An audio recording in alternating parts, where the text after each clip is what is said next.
and try to enjoy your life outside of the game, do that, bro. Do you? I don't know. I just don't get it. Like, what was the? I don't know. It wasn't like he was missing practices, missing meetings. He wasn't doing nothing detrimental to the team. He was a team player. What's up, ET?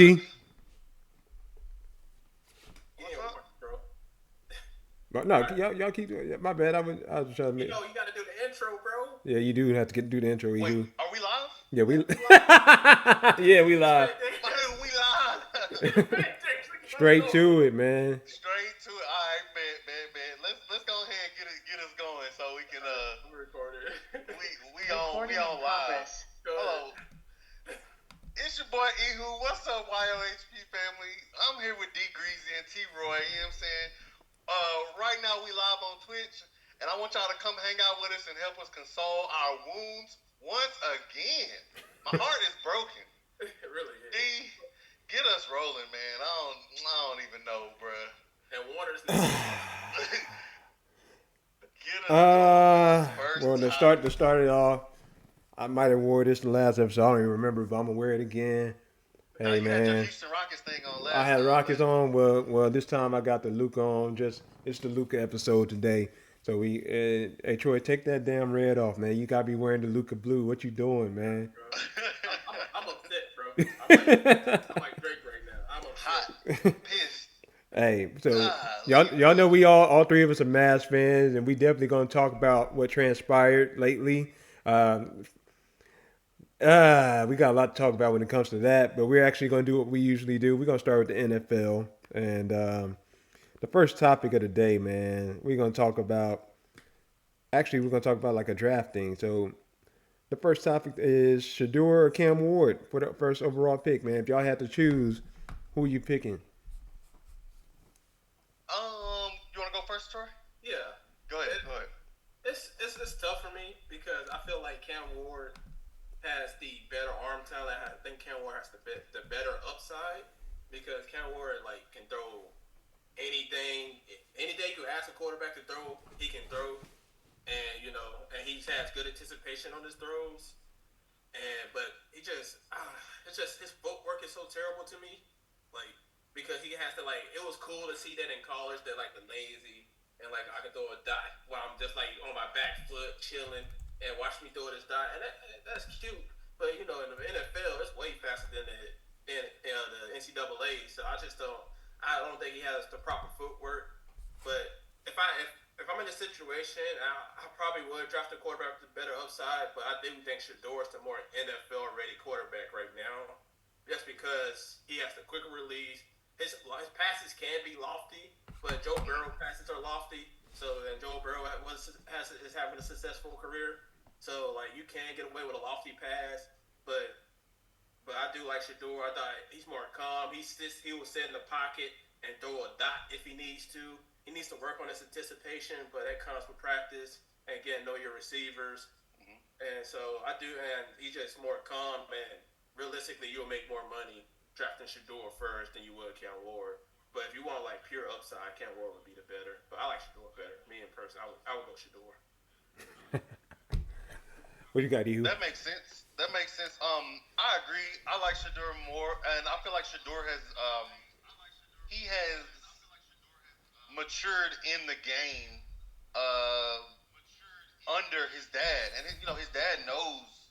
He probably trained with NFL people and this, that, and the third. So I feel like he's mentally prepared for the NFL better than Cam Ward. Not saying Cam Ward would be a bad pick.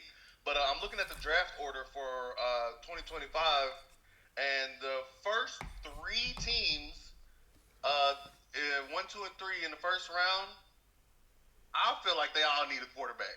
And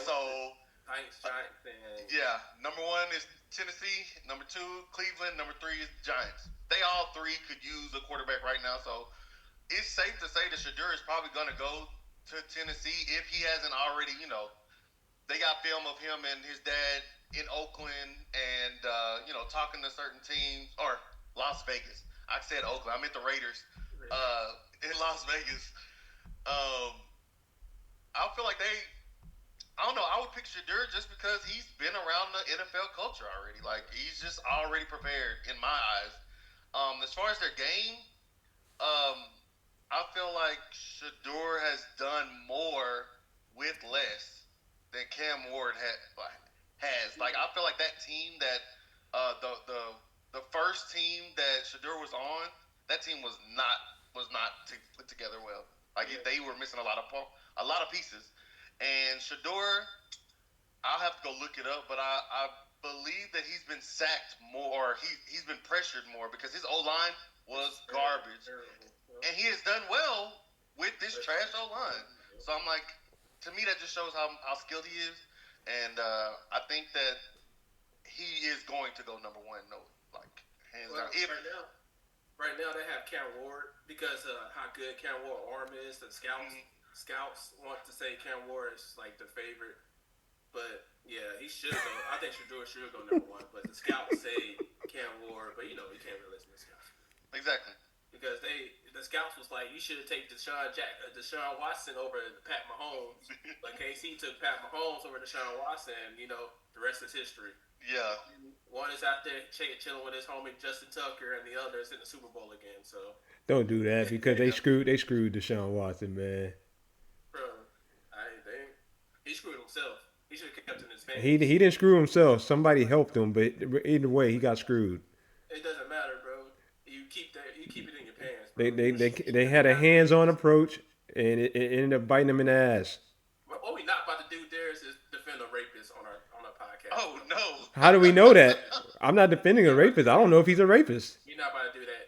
So you can't. We're also not going to accuse him of being a rapist on the podcast either. So we don't know. Okay, well we're not about to defend that guy. So. I'm gonna say what I feel. I feel like he got wrongly accused. It is what it is, but it's hard. 22 women wrongly accused him. Okay. At a certain manner, at a certain time, all of them just conveniently. That just sounds really funny after a contract dispute. That's just funny to me, but we ain't gotta talk about it. But that's just me. So going from there though, like, so y'all basically said Sheduer. Yeah, we said. Yeah. It's gonna be interesting to see what Sheduer does without Hunter in the pros and without his dad kind of in his ear. Cam Ward's arm talent though, because he has really good arm talent. People are gonna look at him and be like, he might be Josh Allen or somebody. Mm-hmm. So it's gonna be interesting. Sheduer might be like Ryan Tannehill or Joe Burrow for the most part. So. Yeah, man. You want to know what's funny about the NFL? We always pay attention to the obvious quarterbacks. There's gonna be like some weird random quarterback that comes in and actually be the star of the draft. I just don't know who it is. Yeah. It could be. They say this is the weakest quarterback draft, but again, I don't listen to scouts because they say every quarterback they don't like always been good. Hey, Lamar should be a receiver. Yeah. 3 MVP. Hey, Pat Mahomes had bad footwork about that in the 5th Super Bowl. So it's just like, hey, Baker Mayfield got mental issues. Baker Mayfield's a good quarterback, so it's just like. Didn't they say something about Jalen Hurts too? They said Jalen Hurts wasn't good enough either. Yeah, Jalen Hurts gonna be a good quarterback 2 Super Bowls. Like, bro, so it's like you listen to these scouts, and these scouts can't really tell you what's a good quarterback in front of you because the next coming was supposed to be the Prince from the Jags. Mm-hmm. Sunshine. Yeah, Sunshine from the Jags. And we see how his career was. They were supposed to be the greatest quarterback they ever seen in this decade. And yeah, they were pretty high on Sunshine. Like he didn't even have to. Yeah, they were super high on him. So it's just like, you can take these scouts' word if you want to, but they're more wrong than right. Right. So. Right. The only one that I will say that was obvious, but they got right. With Joe Burrow so far, the only problem with him, he's just injury prone. That's about the only thing, because they were high on him. Yeah, and Joe Burrow, and like you can't really go wrong with drafting a Heisman winner. Yeah. Like last year, like they said Caleb was supposed to be like the next coming, and Jaden Daniels was better.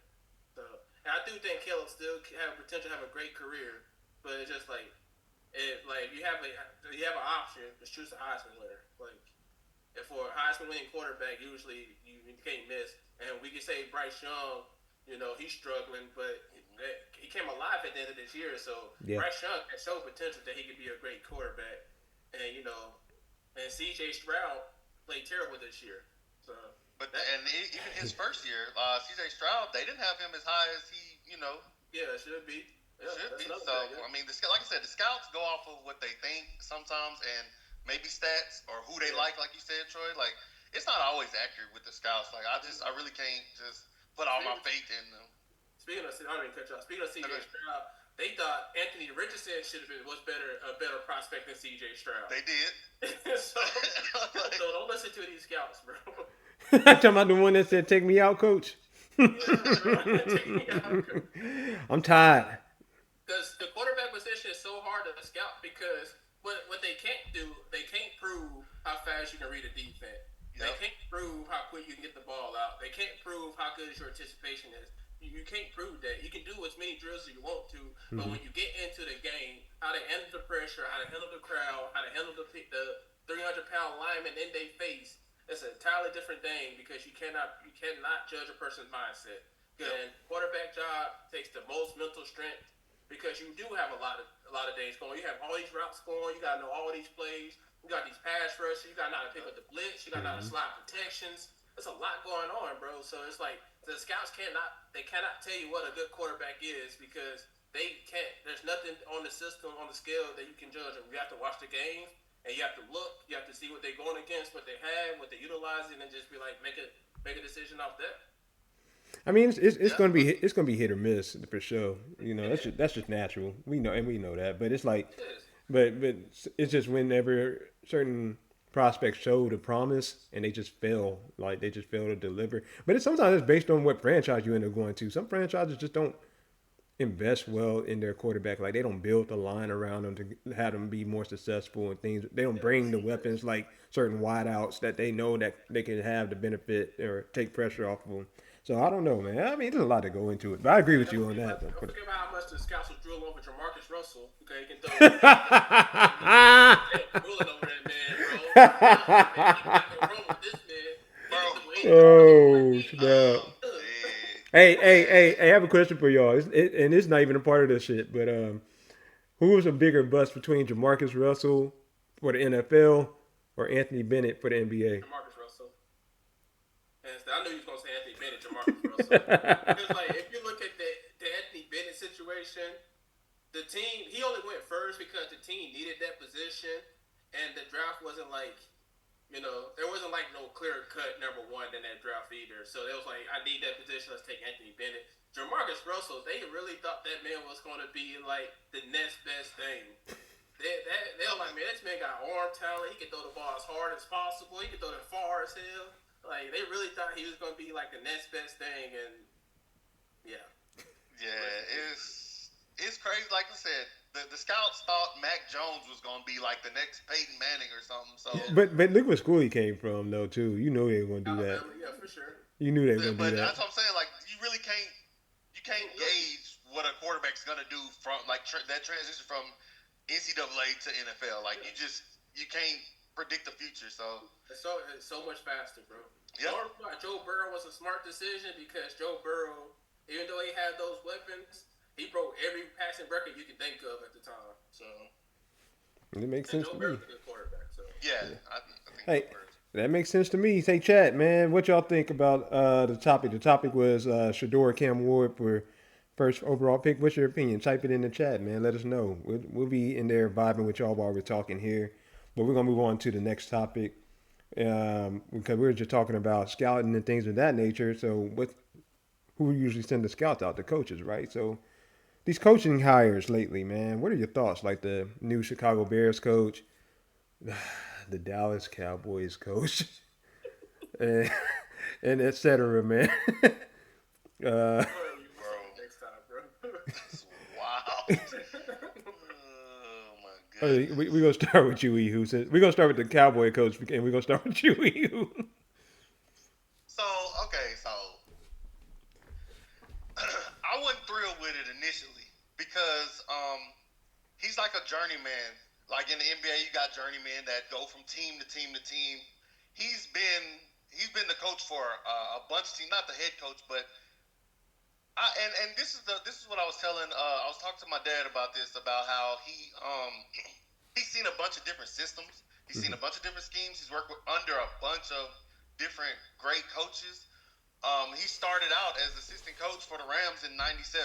Like he's been in the league for a while, and he's been a quarterback coach, offensive coordinator. Uh, he's been passing game coordinator. He was our coaching analyst in 22. So it's like he's been around. He's been on the Jets, the Chargers, the Redskins. He's coached in college and in the NFL. So it's like he has a good, well-rounded vision of the game. Yeah. He just hadn't had a chance to prove it. I think that I don't know if he's going to be the yes man that Jerry wants him to be, and I don't know how long he's going to be here. Not saying that he's not going to be good. I just, if you look at his resume, he was only with certain teams, max 2 years. He was an offensive coordinator for the Jets for 5 years. What year was the Jets? Huh? What year was that? Was that the Matt Sanchez year, or what year was that? Yeah, it was 06 to 11. So that was before Mark Sanchez. Yeah, before Mark Sanchez.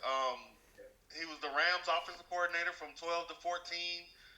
He went back to college in 15, came back. Like he just has a lot on his resume, but he hadn't had his own team to run and to coach. So I think we'll see. I already said that I feel like we're going to be a mediocre team next year because once you get Dak back off of injury, we got a brand new coach. We're probably going to switch up the offense. I personally didn't like Dak in the West Coast offense. I feel like he's a better rolling out the pocket. What he did in college, like he was great scrambling, extending the plays, blah blah blah, this and the third. But the offense that the Cowboys want our quarterbacks to play are stand in the pocket quarterbacks, and that's not really. I mean, Dak is good; he's done well with it, but I feel like that's not his comfort zone. Right. But and like we said last week, like it's in his head. Like if I'm scrambling, I might get injured again. So I feel like he doesn't take off as much as he should.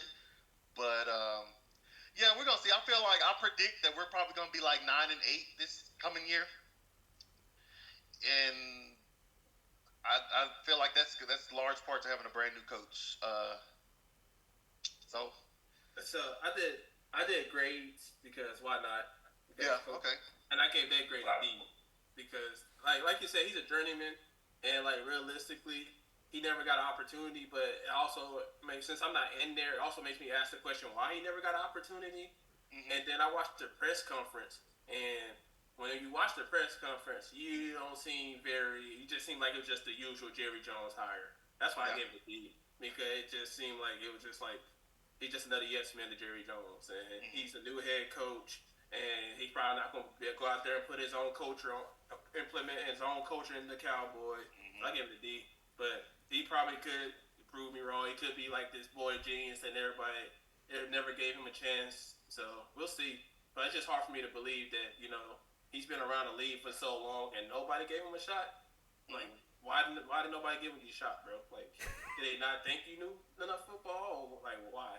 So, I can see that. But it's just like I'm not in that locker room. I'm not don't have those conversations with the people. So I thought it was still a lot of other good coaches on the thing. They could have been there for Ben Johnson. They could have got Cliff Kingsbury now that he's gone. They could have did a lot of stuff. And snatching Cliff Kingsbury from the Washington Redskins Commanders would have been really nice to do because that's your rival. That's one of your rivals. And you see what he did with Jaden Daniels. Right. So snatching him from your rival and making him a head coach would have been a boss move. But Jerry don't think about this. So yeah, I mean, I don't think Jerry. I mean, let's be for real, man. This is the first time. This is the first time I've seen people actually give up on the Cowboys. Like, not even give a damn about the Cowboys. You know what I mean? We're gonna see if it really is true when the season starts. Same old story. It's probably gonna be the same old story, but we're gonna see if it's really true. If they're gonna really hold out like they're supposed to, force Jerry to make actual good decisions. Because these Mavs fans, they doing that. So, and we're gonna get to them later on. But the Mavs fans are holding the accountability. So, Cowboys fans, what y'all doing out there? Cowboys, bro. Did you watch the press conference? I didn't get to, but I saw him. I did see him speak in the interview, but it wasn't the press conference though. Bro, I saw it. It was very generic and it boring.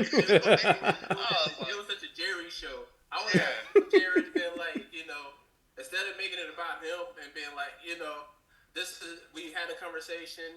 We had a lot of interviews. Mike McCarthy did well for us, but we wanted to go a different direction, and we think he's going to put us in where we wanted to be and get us over that hump. Yeah. So instead of, asking questions about me, how about we have questions about the coach that we just hired and see, like, what he can do for us to get us over the hump. But instead, it was still the Jerry Jones show. And that's the problem, because that's what Jerry wants. Jerry wants to be the center of attention. That's what y'all want? That's what Jerry wants. That's not what I want. That's what Cowboys fans want? Man, I'm telling you, like, even, and it's going to be the same thing every year. I know all my Cowboys fans that I know personally.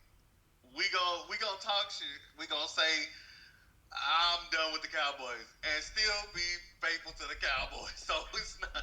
I mean, the only person I know personally that like literally visually switched up is Troy.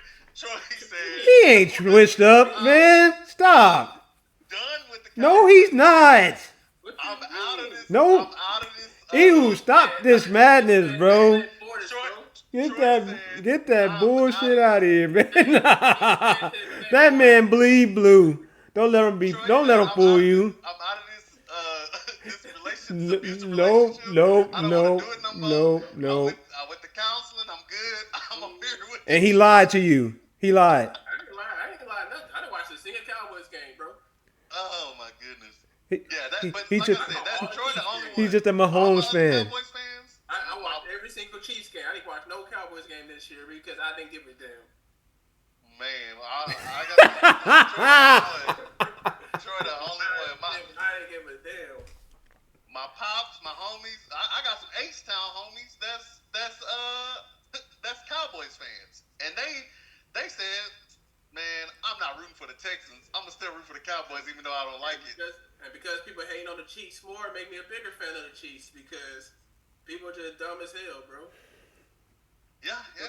Bro, I'm not about to let my friend sit here and tell me he's a damn Chiefs fan, bro. It's just not gonna happen, man. Like, I don't care about that damn Walmart ass beanie you got on your head, man. You ain't no Chiefs fan, man. You temporary. This Walmart. Oh, straight out of Walmart, man. He ain't fooling nobody. God damn. I love you, Jordan, man. I love you, Jordan, man. I'm gonna let you have it for now. Temporary. Temporarily. Yeah, temporarily, man. You ain't gonna be there long. But hey, we got the Chiefs fan, Troy. I knew that. I'm representing that red and yellow, bro. I'm dead. You gonna rep that purple and gold too? No. Oh man. So, hey man. So that's it on the coaching. We really more so were concerned about the Cowboys coach more than anything. But there were some good hires. Like Chicago got your boy. I thought the Chicago one was the best one. Yeah. And I like the Jets. To me, the Jets one was the second best one. And then Steve Carroll to the Raiders was good because they have a lot of Hall of Fame coaches in that division. So you got Jim Harbaugh, you got Andy Reid, you got the Saints' old coach. I forget his name. Always slipped my head. Peyton. Sean Payton. Yes, thank you. So the Raiders now in a position where they shouldn't be getting out coached like they always did because Pierce was getting his tail. He was getting coaches circling around him. Yeah. Pete Carroll Pete Carroll is also responsible for one of the biggest Super Bowl blunders of all time. So, that's the one. That's true. That's true. My bad, Hugh. My bad. No, that's good. I was about to say that's the only one the most interesting hire to me was Pete Carroll. Like Mike Vrabel for the Patriots. Like, bro, no one's really. I mean, I thought Mayo should have got another shot. I didn't like the way they handled that whole situation, but that's neither here nor there. Aaron Glenn for the Jets though. Yeah, I'm curious to see. See, that's a press conference. You want to watch any press conference? Watch this press conference, bro. If you want, if you a Jets fan, you watch that press conference, bro. You ready for the season? That man get you pumped, bro. Man, the opposite of that was the Jacksonville press conference. Bro, what was happening? I don't know. Like I said, I put that in the same category as the Cowboys press conference. Bro, do we even know the Cowboys coach name? Schottenheimer or something like that? Brian Schottenheimer. Schottenheimer. Yeah. Brian Schottenheimer. Okay. So I don't really care about the Cowboys, so that's neither here or there. He said Duval. Like, what was that about, bro? You're not hyping us up. As a Jacksonville fan, I would have been kind of worried about our future. I think the only good thing about the Jacksonville signing was the fact that Baker had good moments around that man. So maybe Trevor Lawrence can be everything that Scout said he was going to be. But no, I won't get my hopes up. You listen to Scouts. Hey, question: Justin Herbert or Trevor Lawrence?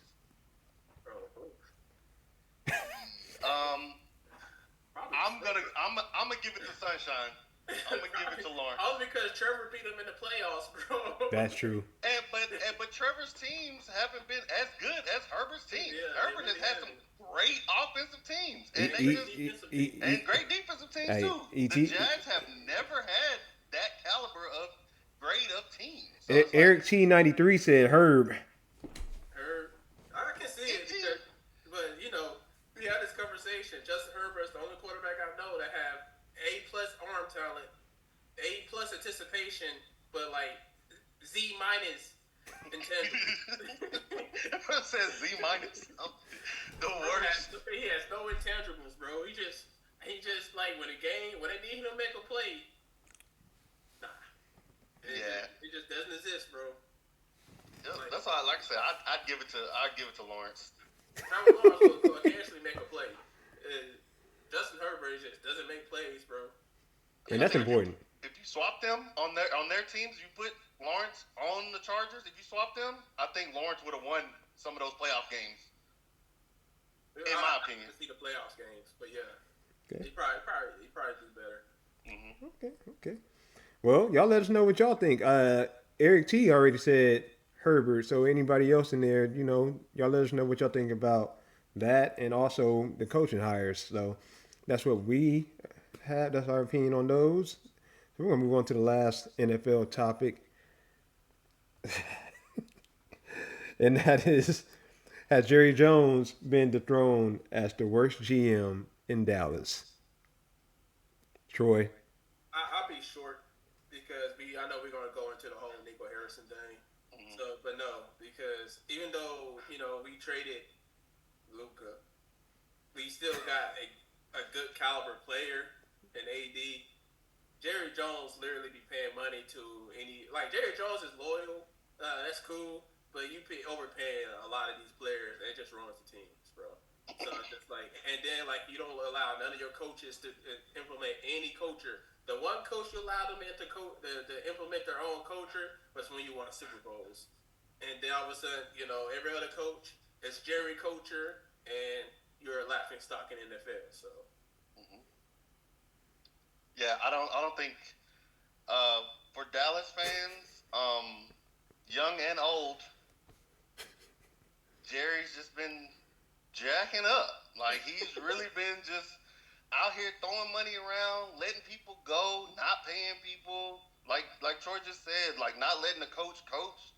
You want to have your hand in everything, and you gotta see unless you just senile and delusional, got dementia or something. You gotta see that y'all not. We ain't winning nothing. We ain't winning nothing postseason.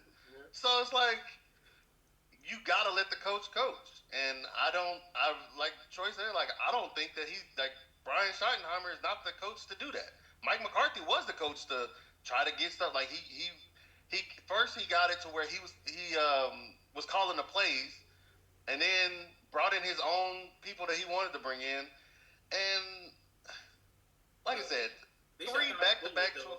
It could have been worse. I could have got Kellen Moore.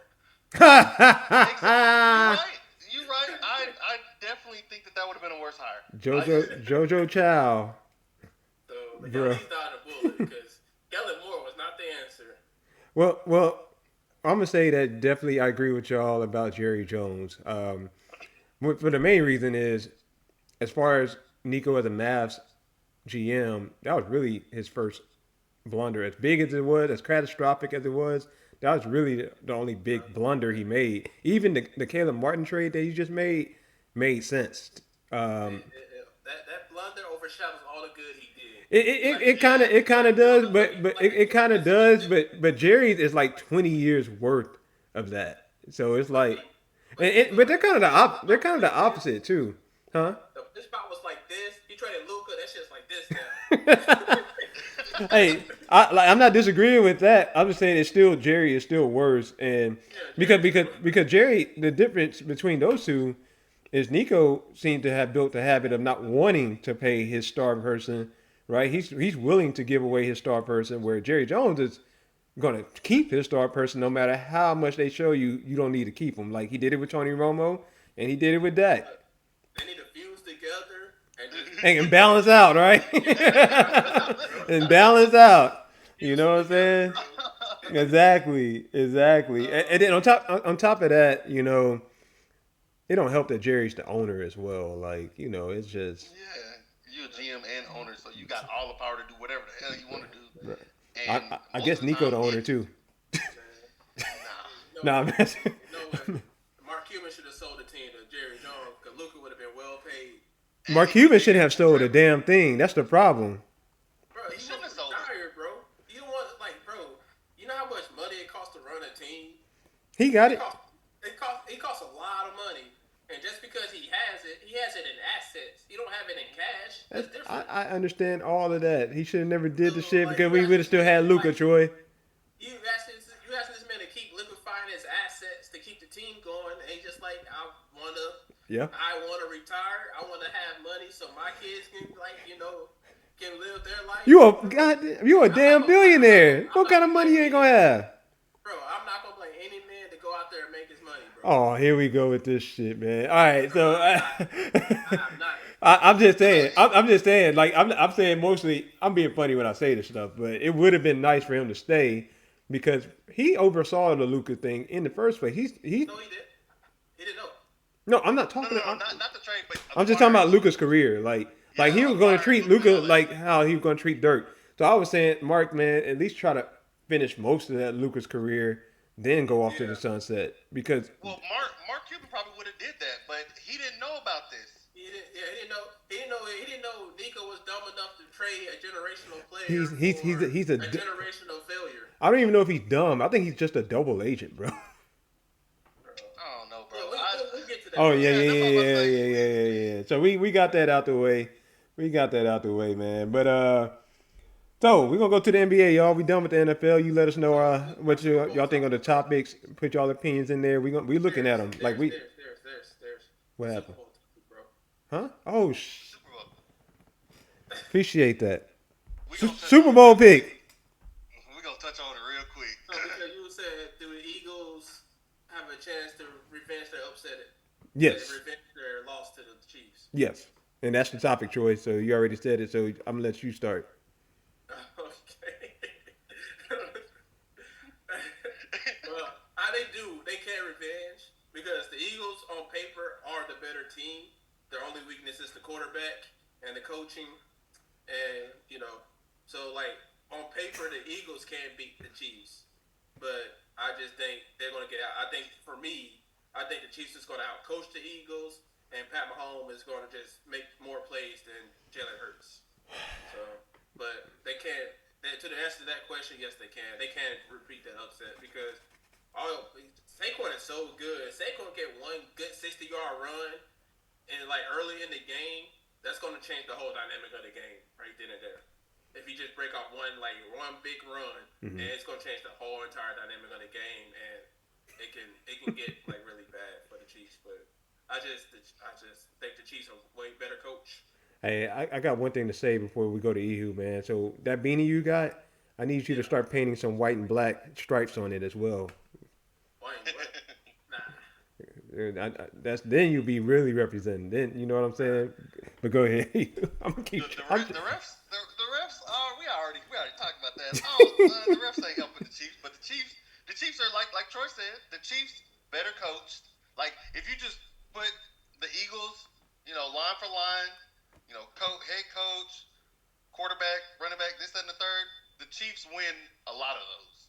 Like they win a lot of those head to heads. Like coaching and quarterback play are the biggest areas where the Chiefs win and the Eagles fall off. And you already know who I'm going for. you going for the Chiefs. I ain't never in my life ever had that happen. Ever go for the Eagles. Yep. I ain't trying to see what that be like. And I'm Pat going for Mahomes, the Chiefs right even here. without Luke, is still a Mavs fan, so we represent. Man, I'm going for the Dallas Texans from 1953. Hey man, I'm a look. I better not see Troy with that beanie on because I'm definitely gonna steal it and I'm gonna paint it blue. And so just keep Dang. that away That's from me. fine. I'm gonna burn the wherever you paint it and just buy me a new one. You're gonna burn the one. Oh, shit, man. Yeah, Jones, I agree with you. They got to play all four quarters. Yeah, but we have seen Mahomes come out, get down by 2 or 3 scores in the first Yeah. half, and second half he pull it out of But See, somewhere. see what's gonna happen too. You know how y'all just mentioned Saquon taking like a long run or whatever in the first half. Mm-hmm. They're gonna run the hell out the ball in the first half, and then they're just gonna out of nowhere just stop and try to make Jalen Hurts the hero out of nowhere. but for the Eagles, their best chance of winning is to get it going early. Like I said with the Texans, like a couple of weeks back, Hmm. is that if you want to beat the Chiefs, you have to get up early because you Mm-hmm. get up early because Pat takes a while to get going, and as long as you can keep your run game going, you keep him off the field. Once Pat gets going, that's where the issues start. That's where the winning starts happening. Mm-hmm. But in the beginning, you gotta get him out early. What the Bills do, what the Bills messed up is they didn't get out early. They went 4-and-out, and then Chiefs got the ball, and Pat got going early and got that 90-yard drive, and Mm-hmm. for the rest of that is history. So you have to get on the board early. Let have Chiefs play from behind you instead of in front of you because they play in front of you, you're not going to win. Right. But if they play from behind you, you have a good chance of winning. That's what Troy said last week.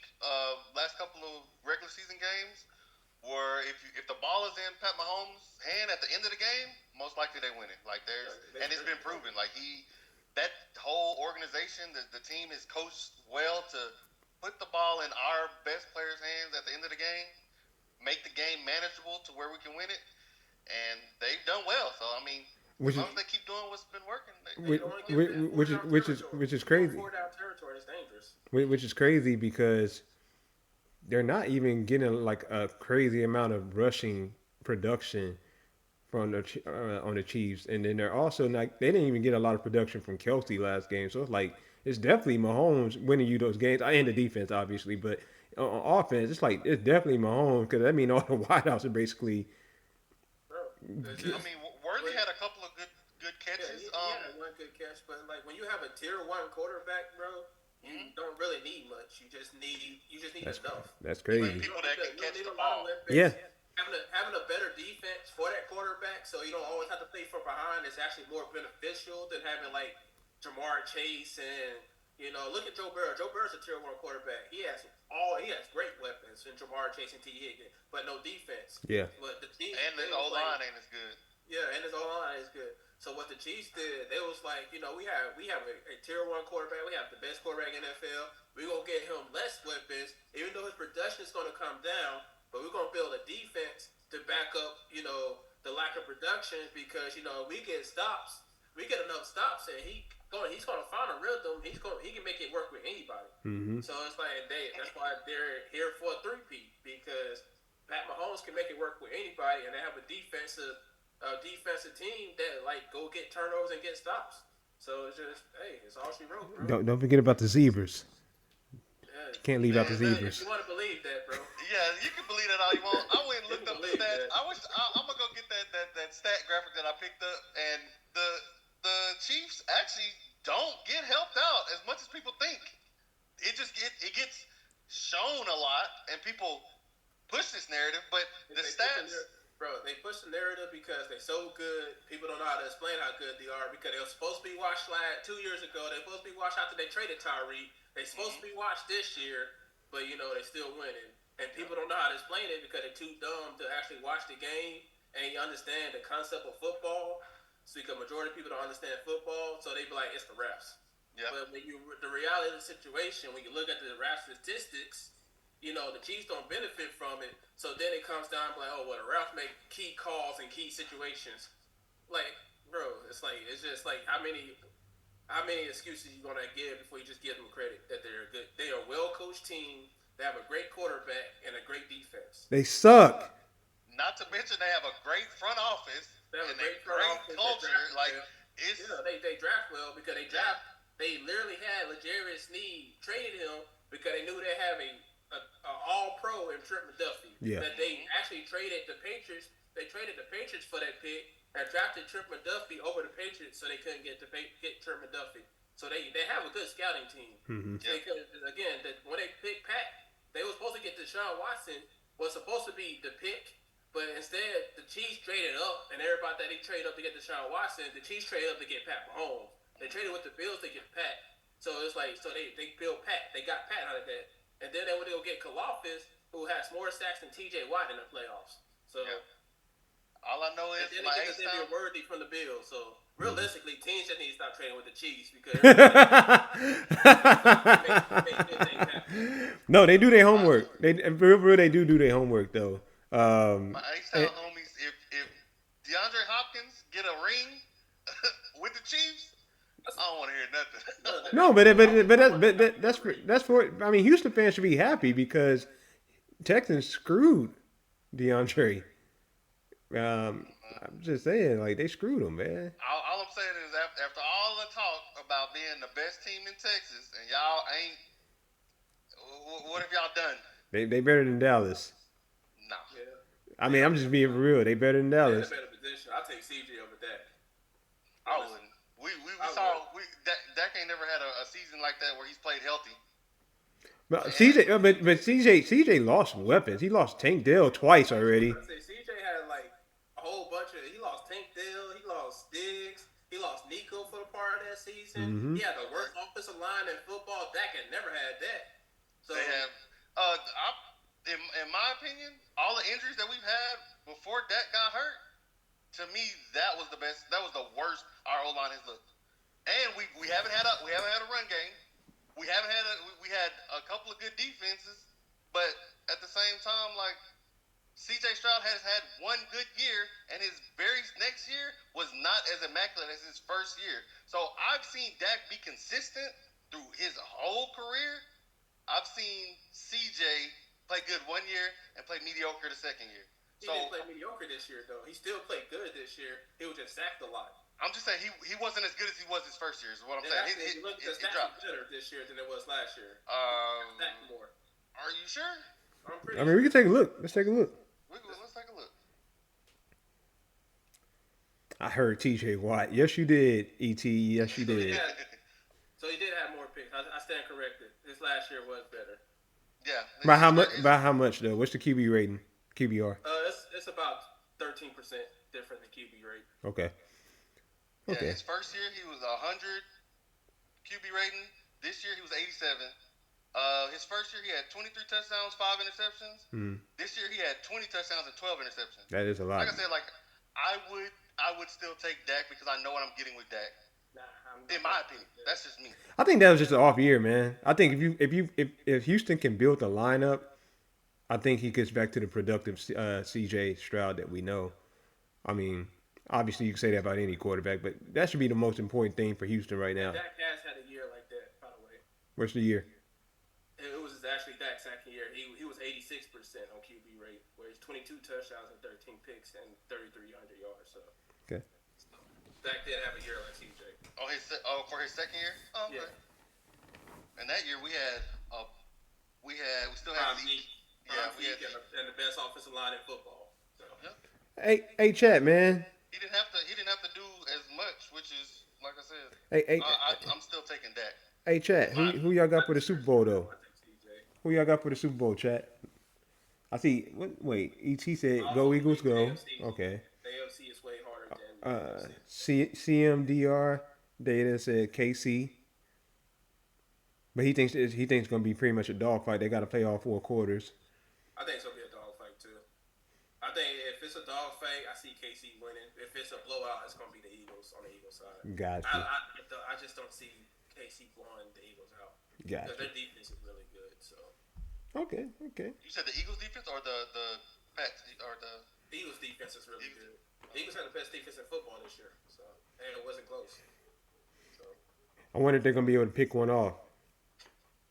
maybe they with Pat, he probably he might give you one, just like all good quarterback. They will give you one, and so it's what you're gonna do with that one. Yeah. I feel you on that. I feel you. So basically, Troy and Ehu are going with the Chiefs. I really don't care who wins. You want to be different, but you're like, it's so dumb to be different. Yeah, you kind of right, but it's like I do like Pat Mahomes though, so I'm not a Pat hater though. But it's just I don't whoever wins because I don't personally have nothing against the Eagles like all the time like most Cowboy fans do. Ehu, but but I understand why you would because they talk too much. Like the fans talk too damn much, and I get it. So. At the same time, I want the Chiefs to make people more mad with what they already are. Because I get it, people, you appreciate greatness. You want them. The 3-peat is not easy, obviously. 3-peat is not easy. So it's going like going to 7 AFC championships is not easy. Yeah. Bro. Especially when the top 5 quarterbacks, majority of them in the AFC. That is crazy, man. Top 5 quarterback. It's Pat. It's Josh. It's Lamar. It's Burrow. And then it's one NFC quarterback who, Some random one. Yeah, because it switches between Jalen Hurts. You can put Dak in there. This year it's Jaden Daniels. Yeah. Last year was C.J. Stroud, who was an AFC quarterback. That 5th quarterback is it's up in the air because you just don't know who's been consistent enough or good enough. Yeah. This year when came in, it was C.J. Stroud as the 5th best quarterback. The year before that was Jalen Hurts. The year before that was Dak. So you don't really know. No, that's a great point. But majority of the top quarterbacks are all AFC. So. Whew, I know one of them probably like, man, let me go take my ass to the NFC then, man. This ain't gonna work. Because one of those quarterbacks are not going to get a ring in their career. Yeah. You know who I think that's gonna be? I think it's gonna be Josh Allen. Probably. As long as he stays with the Bills, I don't think they get Bro, Lamar, Josh Allen, or Burrow, one of them is not getting a ring in their career, bro. I feel like Lamar's gonna get one because of the star power he has on his team. Yeah. But I think the Bills are just cursed somehow. I don't know what's going on with them, bro. Man. Hey. Well, hey, so that's it for the NFL. We're gonna definitely be back next week as far as the NFL goes, and come back with the results, and we're gonna talk about that. But now we're gonna move on from the NFL, move to the NBA, and for today, for the NBA topic, first topic, we're gonna start with the De'Aaron Fox move. Very interesting move. We've been talking about this for a while about what guard you would pair with Wemby. We talked about this a couple of episodes ago. I'm pretty sure one of us said Fox. Yeah, one of us said go to. I don't remember who it was, but I know we said that Fox in San Antonio would kind of be crazy. Yeah, it would be a nice move. Yeah. Yep. I would like to take credit for it, but I'm not sure. I'm not either. I'm not either. But definitely, definitely know that we talked about it, and we were talking about all the scenarios for Fox because we knew he was going to get traded. We knew he was unhappy in Sacramento. So what y'all think about that move, man? Y'all let me know what y'all think.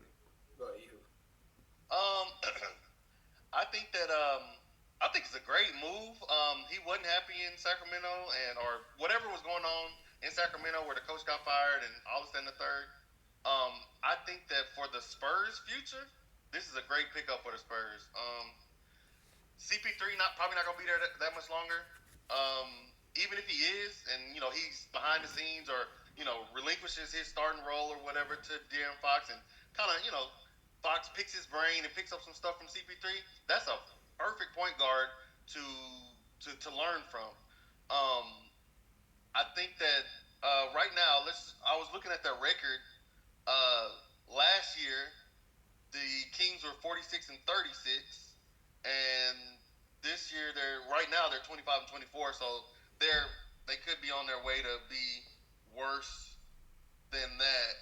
The Spurs last year were 22 and 60, and right now they're 21 and 26. But I feel like maybe this spark of you know new point guard, some more offense, taking the load off of Wimby, and because they have and I thought it was interesting. The Spurs have Harrison Barnes, which Harrison Barnes used to play for the Kings. Mm-hmm. When I think when Fox first got there, I think they were on the same team. I had to go look it up. No, they were, but he was like in his fourth year. Yeah, it was his fourth year. Like around his fourth year or so. That's what I thought they had been teammates at one point in time, but familiar faces on the Spurs for Fox. I feel like it'll make the transition easier and let the team chemistry come together faster than having to wait a whole year or rest of the half of the year and they not go to the playoffs and then start up next year. I think when he goes to the Spurs, they'll have pretty much a lot of good pieces to propel them deep into the postseason. Yeah. What you got, Troy? I think this trade make them a playoff team now because now teams can't double and triple team Wemby when he gets low no more. That's what they do. They just we're just gonna throw as many bodies we can at Wemby, make it hard for him to get to the basket, and let somebody else beat him. Now they can't do that no more because now Wemby has a 25-point per game scorer in Fox because Fox is a bucket. Fox, and I looked it up, and Fox shoots 53% from twos. Nice. So that means every other shot he shoots in the mid-range and below is a bucket. Yeah. So, that's nice. So I feel like, bro, that pick and roll with Fox and Wemby is going to be dangerous because if you go under to stop Wemby from rolling, that means you leaving Fox open for the easy midi, where he specializes in, or you go and you step up, your big steps up and try to stop Fox from shooting that midi. Now you just got this 7-3 monster, 7-4 monster at the rim at the basket that really doesn't have to do nothing but hop off his tippy toe and dunk it. Exactly. Yeah. And I think the defense might go down, but when you have the best defensive big in the league, it doesn't really matter because we all see where he can block shots from. I know y'all see what he did with that Dame layup. Dame tried to throw that mug off the backboard. Wemby caught that mug with the long middle finger. It was like, the ET finger? You said what? The little ET finger? Yeah, a little ET finger, bro. It's like I've been saying, bro. Wemby is the best. It's going to be as long as he's healthy, this is going to be the greatest defensive big man we ever see in the NBA, bro. Yeah. And now, if he be the GOAT, that's a different question. But defensively, we're not going to see a better defensive big man than Wemby, bro. That man's he's a difference in that paint, bro. He literally terrifies people that they have to change the entirety of the game. Dude bully Giannis down there, bro. Giannis is literally down there struggling, trying to get a bucket on Wemby. And Giannis bullies everybody. Yeah. And he couldn't bully a 7'4", 230-pounder. He bullied him a couple of times, but I get what you're saying. He usually bullied the whole game. It wasn't easy. Yeah. He wasn't out there just dunking on Wemby. Yeah. He was out there trying to be finesse with him because Wemby just people are literally scared of that man, bro. Yeah. They try to go up there and lay it up, but they be like, "Oh, Wemby's down there. Maybe I should pass this out." That's a big deal. Yeah. When you think about defense, when you have a big man down there and you have guards they getting blown by, and they maybe I should throw this floater. You're a floater is a good shot, but it's not as efficient at getting to the rim and hitting off the backboard. Yeah. A backboard layup. So it's that floater shot, they have to throw it high. So it might not be a good shot for most people. Not many guards can just shoot a high floater. So I think this makes them a playoff team. Especially since Wemby, and then you have to think about the Fox aspects of it. Wemby shoot 9 threes a game at 35%. So Wemby can shoot the 3 ball. He ain't he's almost a sniper. Because 35% is a good percentage. So now we got a 5-out situation with De'Aaron Fox. And how many guards in the NBA can stay in front of De'Aaron Fox? Not too many. Not a lot of them. It's just they can go ISO with De'Aaron Fox and let him cook. or they can pick and roll with Fox and Wemby, let them get to his spots. I think it's gonna be scary. I thought I would have liked to see Trae Young there because I think he's a better passer than Fox. But at the same time, Fox is a better scorer than Trae Young, so I think it would work. Is he? Trae Young, I think so, bro. Right now, in this current NBA, Fox averaging more points to Trae Young, so I'll give the edge to Fox. I mean, it's fair, but I'll probably say I would still pick Trey because Trey's already done it before. But then again, he was getting a lot of free throws too. So, yeah, man, I'm looking at the trade. You know, the Spurs received DFox, Jordan McLaughlin. The Kings had received, which is interesting. They received Zach LaVine, and that's an interesting person to pick up because DeMar DeRozan's now paired up with Zach LaVine again. And I could have sworn they were trying to escape each other, but you know, I guess opposites just attract sometimes, man. But what's interesting about the Kings is they received 6 picks, 3 of them first round, 3 of them second round, 2025, 2027, 2031 first round, 25, 28, 28 second round. So they were able to capitalize off the picks, and the Bulls got some bullshit, to be honest with you, but they got they got Zach Collins. They did get a shooter with Herter, and if Lonzo can return to the old Lonzo, he will make Herter be a good piece. But they're not gonna go nowhere, huh? They're trying to ship Lonzo too. If they're trying to ship Lonzo, then yeah, I mean, Giddey ain't there yet to me. So I'm looking at how Lonzo still got it. Can he stay healthy? You know, they trying to put him on the Hornets. His dad was trying to talk to people. That's nasty. To put him with his brother. That's nasty. I think that would be Lonzo's fun. still a good defender. Hey, Lonzo, the way our lineup is, Lonzo can look good with the Mavs too. That's what I was thinking, bro. I was thinking we need to trade somebody for Lonzo the whole time. I'm like, we need a playmaker because we got only 2 playmakers right now, in my opinion. But we'll talk about the Mavericks. But let me go back to this trade though, and what my thoughts were on the trade and the team fits. So basically, Spurs definitely won the trade for the present. The Kings won it for the future. And Chicago really, as usual, is trash and a horrible front office. And so as far as the fit with DFox and Wemby, Troy, you touched on pretty much most of it. I was actually interested in the pop element more than the roll element because, like you said, Wemby shoots 9 threes.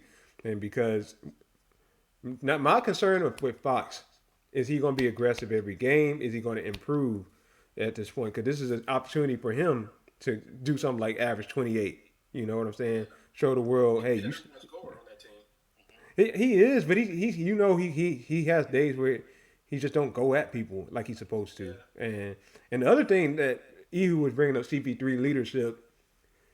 When DFox was in college, he was almost looked at as a 2-way. So I'm wondering if he gets that spark back on defense to try to be a better defender because he has the tools to defend. So it's like, will you take pride in that on that end now that you're on a team that could possibly get into the playoffs? Because all Wemby needs is some playoff experience. So it'd be very good if they can sneak their way in this year, see how it is, and then go from there. And the biggest thing I liked about the Spurs, they kept my boy Stephon Castle. And I know I told y'all about Stephon Castle when the draft happened. So. And I know y'all were like, I don't know about him. I was like, I like him because he's 6'5", 6'6", can play point guard and shooting guard. He's a good defender. This trade also helps him out as well. So it's going to be an interesting. And DFox is now paired with another guard that's young that you can still, you can give him about 3 years. So I like that. As far as the Kings go, like I said, I'm not sure about DeRozan and Zach LaVine. They're gonna have to get rid of DeRozan. They're just gonna bring LaVine in. So, in my opinion, and then that's pretty much about it for me. But did y'all have anything extra? I just want to add to your defensive spot about the Fox. It helps that you have the greatest defensive big man in the world is gonna ever see behind you when you guarding somebody. So right. It's just like I just gotta stop them from shooting threes at this point. Right. I just run them off the 3-point line, run them to Wemby, and he'll do the rest. And make him look a whole lot better. But, sometimes some people still don't take it seriously. It's like, I want him to take it seriously because, like you just said, you had the opportunity. you ain't gonna get. There's not another Wimby in the league, bro. Like, No, it's not. so it's like you're blessed with the opportunity to put yourself in a space to possibly win a championship. So you got to take that end of the floor seriously as well, because everybody else is two ways on that team for the most part. Yeah, that's what surprised me. Like, why didn't people like when you look at Wemby? Why if I'm a guard and I see Wemby and I'm like, bro, if you're gonna trade me anywhere, trade me to the Spurs because Right. Wemby he's gonna score, but Wemby is more of a defensive superstar than he is an offensive superstar. So you gonna go on that team and you can instantly be the best scorer on that team because Wemby he's still lacking offensive tools, Yeah. which that he will develop. But you can go and lead that. You can go and lead that team in scoring, and then you got the greatest, arguably one of the greatest defensive big men since Hakeem we ever seen since Hakeem on the other end. That you're like, I don't have to play defense that hard. Like I can put in effort, but I just my role on the defensive end is it's a lot simpler now because I don't have to stop you from going all the way to the rack. I want you to go there because that's a tough shot. That's not an easy shot no more. Right. Okay, you want to shoot that mug over an alien. So Right. I just gotta go there and move my feet, stop you from shooting any jump shots. Stop specifically Shea, stop you from getting to your mid range. I'm gonna push you all the way to the paint. You're gonna have to go and make a bucket over that alien. If you make the bucket, more power to you. If you don't, then I did my job. So I would have, me personally, I felt like that was the most attractive spot for any point guard. Yeah. Yeah. Yeah. So It's going to be very cool to see. It's unfortunate because they're in our conference. NBA division don't really matter in NBA, but they're in our division, and we're gonna have to see them a lot. So that's the unfortunate part. But hey, I'm happy for Wemby because this is time to grow. It's Fox time to grow as well because he's still not that old. So go show us what you can do, man. But Chad, what y'all think about that trade, man? Does Fox help them become a contender? Can they possibly make a finals appearance in the next 3 years? What y'all think, man? So, the next thing that we're actually going to talk about, Battle of the Commissioners. Ah, man. All right, so, hey, y'all let us know. Adam Silver versus David Stern. Who you taking, man? Man, okay, so I was looking back at some of the trades that Stern stopped. Back in the day when certain stars wanted to get together, I was looking back and then I'm looking at the Luka and AD trade, and pairing stars with other stars was kind of viewed as a negative back in the day. Everybody brings up the CP3 to the Lakers to pair him with Kobe. Yeah. And that got squashed by the commissioner. So I'm like, what's the... To add on that, before you go more, to add on that, the reason that got stopped was because the NBA owned the Pelicans. Oh, okay. So when they made the trade, they have to give the go-ahead that trade had happened, and David Stern was like, hell no, I'm technically the owner of this team. You're not trading CP3 to the Lakers because I'm the owner. For the pieces that they were going to get, it wasn't good pieces that they were getting back. So I remember that. So that's why that happened, but my bad. Go ahead. No, that's good insight on it. I feel like now he's doing a lot of the current commissioner is doing a lot of damage control because a lot of people, if you look at the numbers, viewership for the NBA has gone down. Competitiveness in the All-Star game, has fell off. I feel like he's trying to make stuff happen. He proposed 10-minute quarters instead of, and I'm like, a lot of these fixes that he's trying to implement are just kind of not desperate. Even band-aids because it's not even solving a problem. It's just kind of desperate. Yeah, desperate moves. That's literally all. You said it perfectly, D. It's desperate moves, and I feel like our old commissioner kind of had a hold on things, and I feel like it's getting out of hand now. The NBA now is kind of getting away from him, especially with the stars being traded and this, that, and the third. Like I feel like it's not really making the competitiveness of the NBA better by allowing all of these, crazy trades. It's interesting. It probably gets them views and gets people talking about the NBA, but in the long run, what is it doing for the actual game of basketball? And to me, I feel like we were in better hands 10, 15 years ago. But that's my opinion. What you got, Yeah, Jordan? I do think I do like Silver, Mm-hmm. but I do think he tries to be too innovative. Like sometimes the product is good the way it is. Yeah. Don't fix anything that's not broken.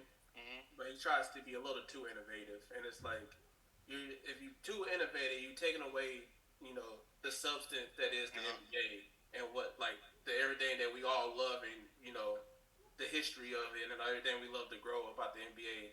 And you just been too innovative, like the 4 point line, like you Yeah. said, the 10-minute quarters. Like like when he was talking about, it, I understand why he wanted 10-minute quarters because Mm-hmm. we're the only league in the world that do 12-minute quarter game, but we're Yep. the original league. Like Exactly.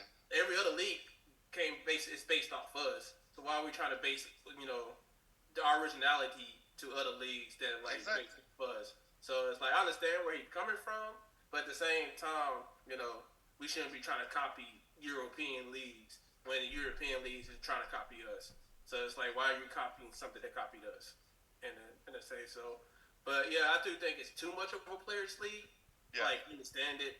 Like as a player commissioner, you gonna want more power.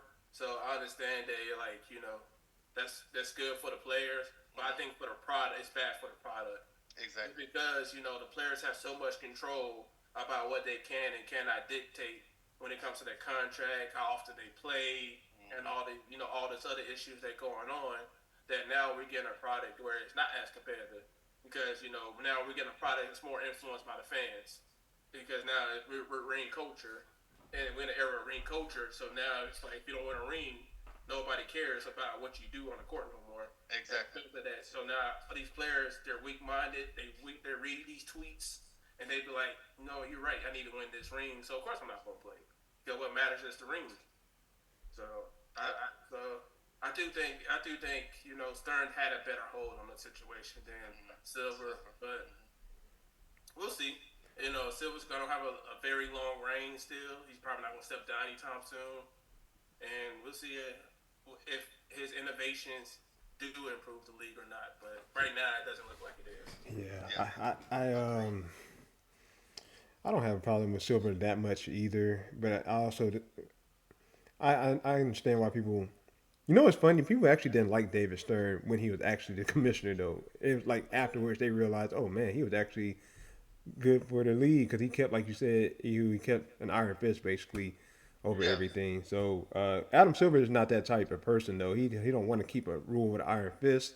He just want everything to be as balanced and Fair. fair as possible, basically. But Yeah. it's like it's hard to do that, and I like Should have vetoed the trade. yeah, it's just he can't. There's certain things that's kind of still out of his control, even though he's the commissioner.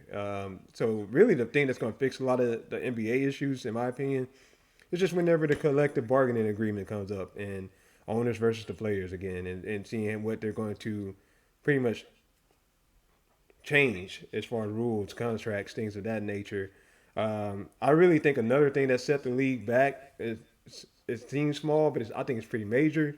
When we were younger and we used to say, let's say we wanted to watch the Mavericks, we just turned on channel 21. We didn't need cable Yeah. or nothing like that, right? So I think that kind of hurts the league as well because the accessibility of the games is like we got to sit here go through hoops to get through an app, buy the app and all that because that's how they market it. They want you. They're like, hey, we got these games, but you got to pay for the app monthly to watch these games, which is Yeah, how this world works. So that's kind of almost out of Silver's hands to a degree as well. Exactly. So it's like I believe they would be good if you could just somehow get this back on regular TV without the extra stuff, without trying to make Yeah. us watch an app. You will get a lot of your viewers back because that's how we watch Dirk. Like literally, we sit here and watch Dirk on Channel 21. Even when it was on ESPN, sometimes we're like, we want to hear the home announcers. We gonna Exactly. watch 21. That's how that stays with us, and they kind of took that away, and I think that kind of hurts as well for the viewership personally. But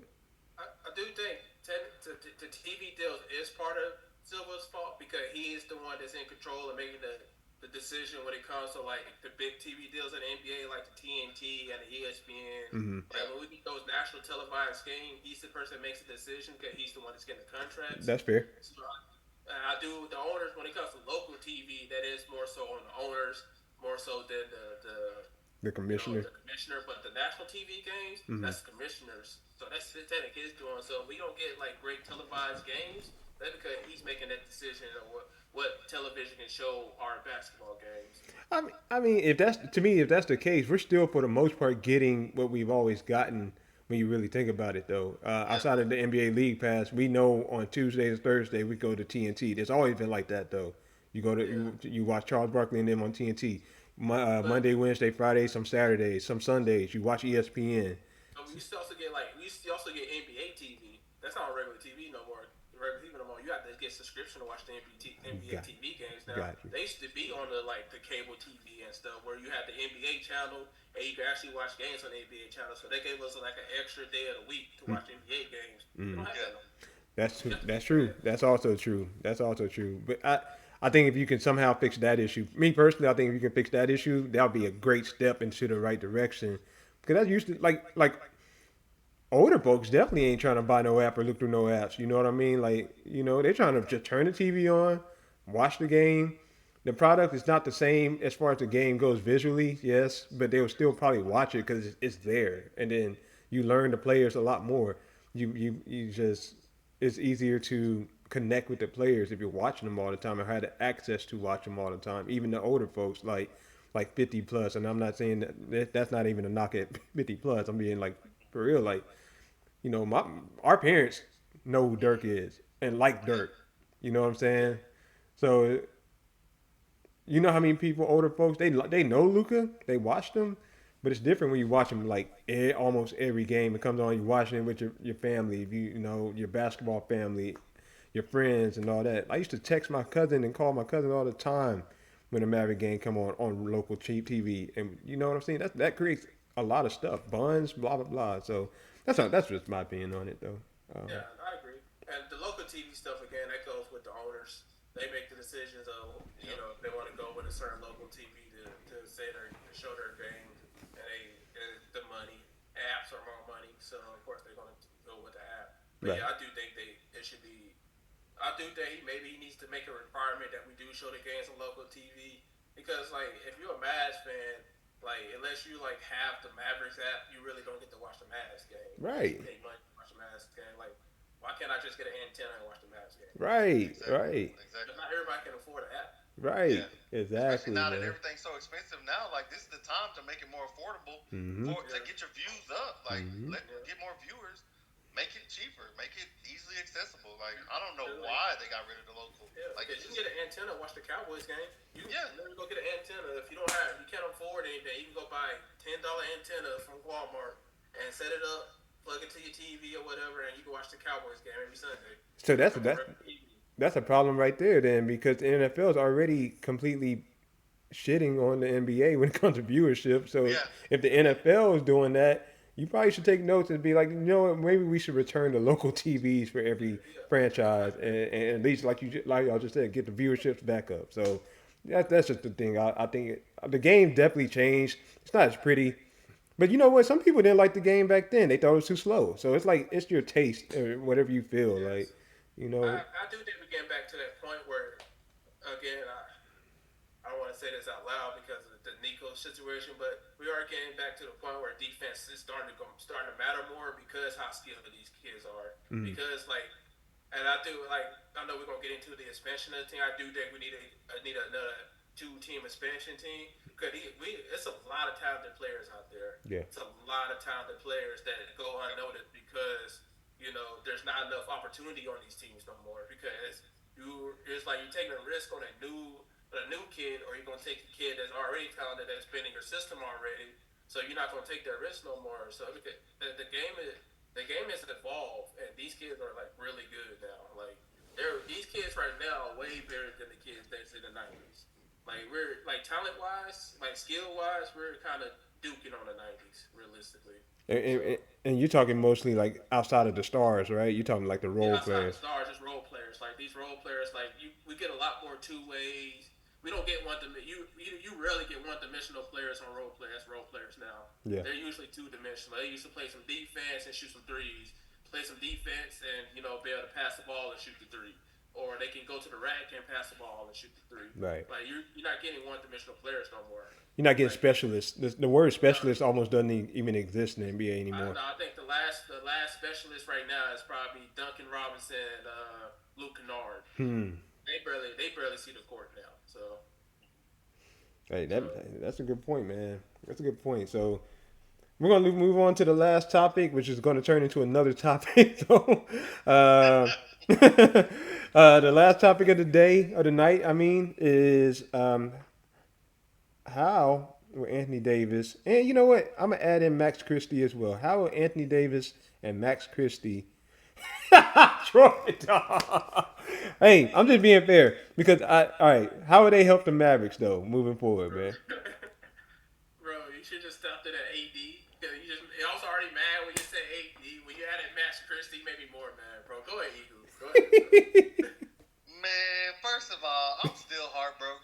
That stings. That still stings to this day. Like Luka's not supposed to be off our team. Period. That's for one. Period. That's all.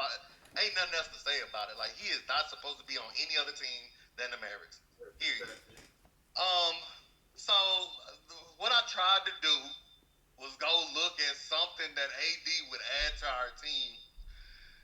So I started with rebounds. We all talked about like right now, the Rockets are propelling themselves closer and closer to being number one in the Western Conference. One thing that they do better than any other team is out rebound every other team. They are number one in rebounding right now on both sides, defense and offensive. So I went off last year's stats. Last year, the Mavericks rebounding, we had as a team we had 3,521 rebounds. Okay. Uh, the Lakers last year had 3,535 rebounds. So they out rebounded us by, you know, what, 14, Yeah. 14 rebounds. So given AD was their only, pretty much their only big on their team. So if you add AD to our team when we already still rebound, even though Luka was, like Troy was saying a couple weeks ago, Luka was one of our best rebounders. We add AD, who was their best rebounder. Yeah. I think it helps us in the rebound game, which is going to help us help us second chance points, stopping the defense from their second chance points, and I feel like he is like at one point in time, AD was killing on the boards, and he was playing good defense in the paint, and when nobody stopping him in the paint. So you put that on our team, he's what Troy wanted to see out of Gafford. Yeah. If he's healthy, that's the only problem I have with AD. If he stays healthy, then we can potentially benefit. I don't see us declining because AD is on our team. I don't see us excelling like Luka, like going to the finals right away. Like we were building this team around Luka to get Luka the pieces that a shooting guard / point guard with the ball in his hand would need help with, like getting us more shooting in Clay, getting us more defense, getting us more, getting us big men. So now we're inserting AD into this team that was built around Luka. We're gonna have to figure some stuff out like ASAP if we're gonna make the play in or be the number 6 like we had been when Luka was healthy. I think that we can still be a contender with AD. Jason Kidd has his work cut out for him. Like he's good at positioning players. Like I still am iffy about Jason Kidd's rotations, but I feel like this is going to be an easier rotation to deal with than having a ball dominant shooting guard in Luka, point guard, shooting guard. I think Jason Kidd is going to do better with that. So I think we're going to be okay. I'm not gonna be okay. My heart is still broke. I miss Luka. Right. I can't in no universe, in the multiverse, do I understand why this trade happened. Like people were saying on 2K, you can't even make this trade happen on 2K. So it's like, I don't know, it just don't make sense to me. I'm still kind of pissed about it. Uh, I don't know, Troy, what you got, bro? Bro, the only thing, I agree with you. AD, he's gonna make our rebounding better if we play him at the 4. Because the whole issue with AD with the Lakers, there's been on and off issues. AD want to play the 4, so unless we play AD at the 4, I really don't. If we play him at the 5, I don't see no benefit of him. Yeah. Because if we play him at the 5, that means Gaffer or Lively's losing minutes. So if we got AD and we keeping Gaffer and Lively, then AD, it only works if AD is playing the 4, and we run a 2 big lineup, kind of like what Cleveland's doing, and it's working for Cleveland. But we need a playmaker there because we just got rid of one of the best playmakers in basketball. But not here or there. So I do think we will get better defensively because if we do run AD at the 4, because I'm imagining if we run them at the 4, then our paint protection is going to be a lot better. And it's going to be harder for teams to get second chance opportunities because we're going to have Gafford and AD at the same time. So that means we should be killing on the rebounds. If we don't get every rebound in existence, then I will be upset because, again, this is only me imagining AD playing at the 4. Yeah. Because it only makes sense to get AD if we play him at the 4. If we just get AD to play him at the 5, then I don't see this going anywhere. Because AD is going to be upgraded Gafford, which that's cool, but we also got a downgraded Luka. Because we're instead of keeping 30 points per game, we just traded for 25 points per game. So it's like who's gonna clear their gap for Luka's production? That's just points though. We're not going to talk about Luka's production when it comes to assists too. So defensively we are going to be better. Offensively, I think we're going to be worse. So yep, Um,100%. I think AD. Well, y'all pretty much touched on it. Our main concern always been rebounding. Even though Luka was a strong rebounder, it's more so about the bigs getting the rebound so the guards can leak out and get easy fast breaks. So we now kind of took care of that problem, to be fair. It's confirmed for the most part. AD's definitely going to be playing majority of his minutes at the 4. He's going to play some spotty 5 minutes, but you know how kid is for rotation. We need the 4, but then he might end up being like, I love small ball. My small ball is. He do that. I don't think that's going to happen too much because kids still did for the most part like Lively at least. I know he kind of seemed like he got something against Gaff, but he still plays Gaff, so he kind of has no choice right now. But another issue with the 4 before you add on to it, because you just talked about the 4, is that AD is not a good 3-point shooter this year. He's shooting like 29%. Let me double check that.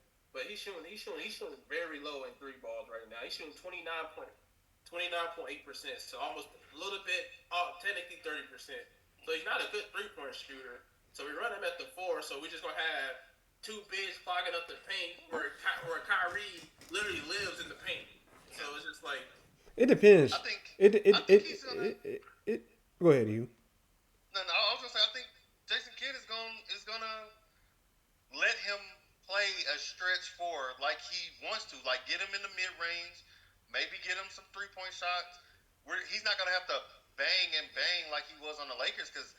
Like you said, he was really their only big. So it's like he's not gonna have to. He's gonna fall into his comfort zone at the 4. Yeah. Where we have Gafford at the 5, him at the 4. Basically, I'm thinking we upgraded. 30. No, but anything less than that, bro, I'm gonna be hot. He's not going to produce the Luka numbers. We know that. So it's like, but I get it. But he upgraded Kleber though. We got rid of Kleber. Yeah, we got the GOAT, Dwight Powell still. So it don't, the franchise Powell is still on the roster. Dwight Powell's in a statue. It was gonna be Dirk, Luka, and the Dwight Powell statue. Now it's just gonna be Dirk and Dwight Powell. but going back, but going back to what you just said about your concern with the AD stretching the floor, I kind of have to agree with Ehud to a degree because I believe AD is going to draw the biggest the best big man defender on each team. So that means if he's shooting the mid ranges and shooting the threes, the best big man is on him. That means Gas should be getting every rebound at that point. So Yeah. if they can make That's the thing. That's if they believe in his shot because he's not shooting that good. So people it's go off in AD. the league and they gonna be like, you know what? We can live with AD shooting threes. Yeah, I think but you act like he's AD is going. Julius Scandal. You Well, said what? You acting like he's Look, Julius Scandal. They don't even leave Julius Scandal open. So why would they leave AD open?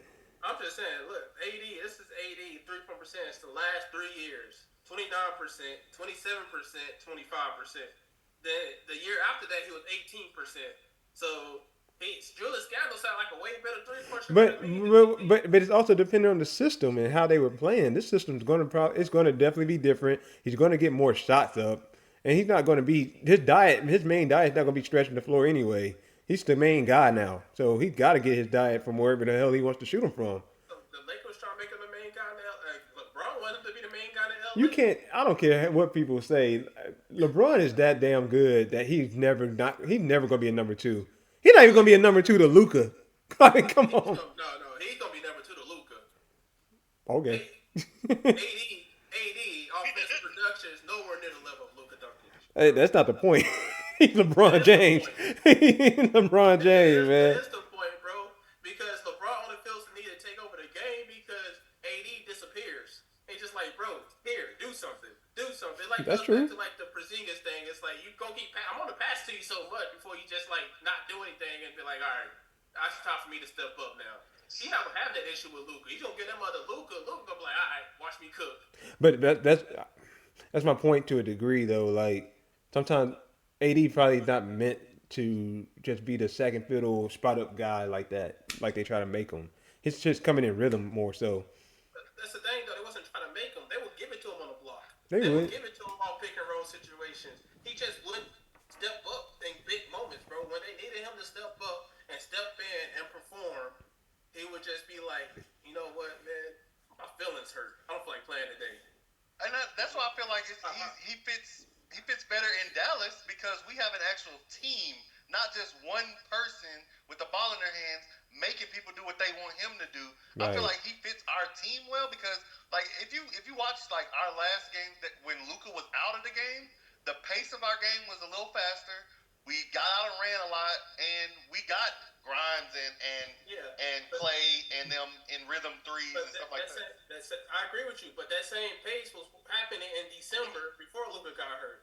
Because that December month, Luka was playing off the ball a lot more.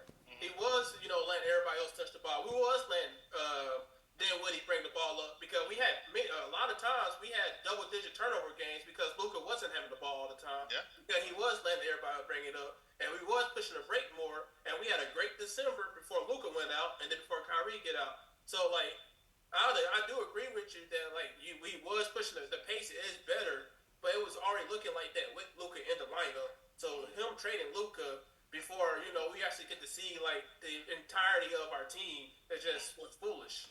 I I agree. And the only reason why I said that about AD is that AD's, like you said, his feelings got hurt or whatever.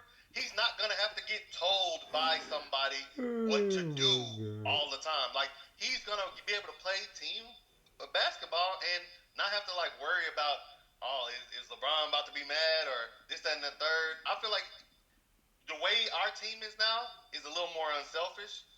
Ever since like when Kyrie got here, that's when the culture changed to be like, all right, we need to stop putting all of the load on Luka having to score 50 a game. Let's get everybody into it. So that's why I feel like AD can just slide in at the 4 and be good without having to be the man, I guess you can say. But that's the thing. We traded him for him to be the man. Yes, because Kyrie. We can say Kyrie's the man, but Kyrie only averaging like 23. Kyrie not really scoring that well. What Kyrie does for it, he helps push the break and he helps create tempo of the game. So like, yes, Kyrie is going to control the offense, but AD is going to be the go-to guy. because cause AD is technically the better scorer than Kyrie. Technically, Kyrie can get the bucket in more ways than AD, but AD averages more points. So, I feel but like it's gonna work out. To me, it's gonna work out because of the different aspect of what our team is gonna look like now. We like you said, I don't like it. I don't like that Luka's not on our team. But since we don't have Luka Magic no more to just go out and drop 40 and win the game for us, now everybody on the team is gonna have to come. Well, I'm that's gonna the tell you issue. what. I'm gonna tell you what. Yeah, Based on the genetic makeup of the team, the good part is they got champions. So they Clay. Kyrie won, Clay won, AD's won. So you got three dudes that's won before. That's on your main. That's basically your main core. So And they that's a all good. on one leg, Huh? and they all on one leg. You No, got no, I'm not disagreeing with that. in 3 to 5 years we not gonna have them. I'm not disagreeing with that. The problem at the same time, the problem with that genetic makeup is all three of them are actual Robins. All three of them are Robins by heart. All So Robins. like, Yep. there's not an actual Batman anymore. So Nope. it's like okay, how do you make this work? So now the thing is, the pressure's on Jason Kidd. Can he come up with an offensive system to get everybody involved? Kyrie's obviously going to be the guy to, like y'all said, initiate The it. leader. He's already the leader, so yeah, that's set in stone. Clay, they got to figure out how to the shit he was doing when they were actually moving him around off ball. You have to do that because, especially with no Luca, you got to get Clay involved a lot more now, and you have no choice to do that. And then AD, once they figure out his spots, I think it'll be okay. It's going to be about can you get stops, which I believe this team has the team to get stops. Bro, we better have the greatest defense in the NBA. Like OKC got the best defense in the NBA right now. We better shoot past OKC.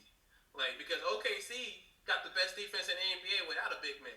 Without So Shed right now, and that's scary. Without or Chet, yeah, that's or crazy. Hartenstein. They don't need Hartenstein either. They still go out there and play the best defense in the NBA. So we better overshoot that.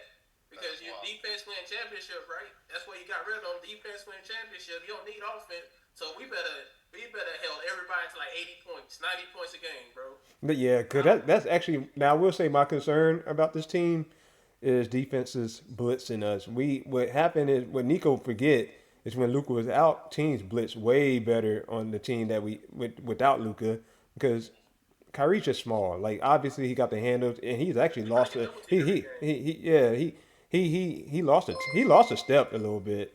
But you look at it like Kyrie kind of lost a step. He already can't see over the defense. That's what the advantage of having a 6'7" point guard that naturally just breaks defenses down. That was the good part about Luca. You cannot blitz Luca. So now we have people that can be blitzed. And if you can't figure out how to escape that, then yes, Dallas is in trouble offensively. So Let's say now, Kyrie's getting double. Every time they bring a screen up, Kyrie's going to get double. And we already seen what Kyrie can do when he's by himself getting double. The team goes nowhere. yeah, So, and like I love Kyrie. Like that's my favorite player in the NBA. yeah, But I'm a realist, and I know Kyrie. When Kyrie get double, he underperforms. yeah, And I watched Kyrie, and I watched the Mavericks, and Kyrie this year is not as good as the Kyrie last year. He don't have the legs like he used to. So trying to build a team around a man that's on his last legs is just not a smart move. And as great as Kyrie is, he's not as good as he was last year. right, Because before then he used to never miss layups. Kyrie was the best finisher around the hoop. Now he be missing layups, he be missing floaters. His shot be coming off short, and when your shot is short, scientifically they tell you that if your shot is short, then it's because you don't have enough legs in your jumper. So if he shooting constantly shooting short, it's because he just don't have the same amount of burst and like the lift on his jumper like he used to. And so like if you bring in AD expecting Kyrie to be the guy, then that's just not a smart move because you don't trade your guy to for somebody because you know a 32-year-old that's on his last leg to be the guy right, when he wasn't the guy with the young guy. right. Like Yeah. it just doesn't make sense. So like if you training Luka because you expect AD to be the guy, you're like that's your expectations. It's like because he in his game he wanted AD, so he wanted AD. So you training the best offensive force outside of Joker in the NBA for a good defensive big and an okay offensive force. Because let's be fair, AD, when AD's on, he's one of the best players in the NBA. But at the same time, throughout the years, AD is not always on.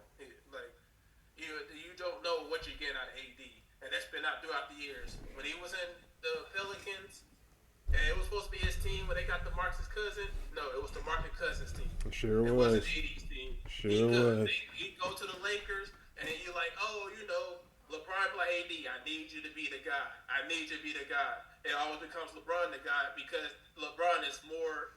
You can depend on LeBron a lot more than you can depend on AD. Yeah. You can't have a guy you can't depend on.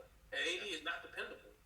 Yeah, and half the time he's not even on the court because he's hurt. Yeah. So it's like even when you are on the court, you're not dominating. But I don't know. This is the dumbest, stupid trade, bro. Just thinking about it pisses me off, bro. Our defense is gonna be good. Our defense is gonna be good because like you said, you can't have Luka and Kyrie on the court and expect to have we did last year have a top 10 defense because we did it last year, but they're there. You can't have Luka and Kyrie to have a top 10 defense, even though we did it last year. But at the same time, because neither one of them is great defenders. But with having just Kyrie on there, now you just put a whole bunch of other great perimeter defenders. So you would think by the book, you would think we'd be better defensively. But having a great offense is also a good. It's important. It's important because that means that's less fast breaks. So less fast breaks means you playing more half-court defense. But because our offense is gonna be probably trash, they gonna get a lot more fast breaks. So I hope they in shape to be running back on defense because that's exactly what's about to happen.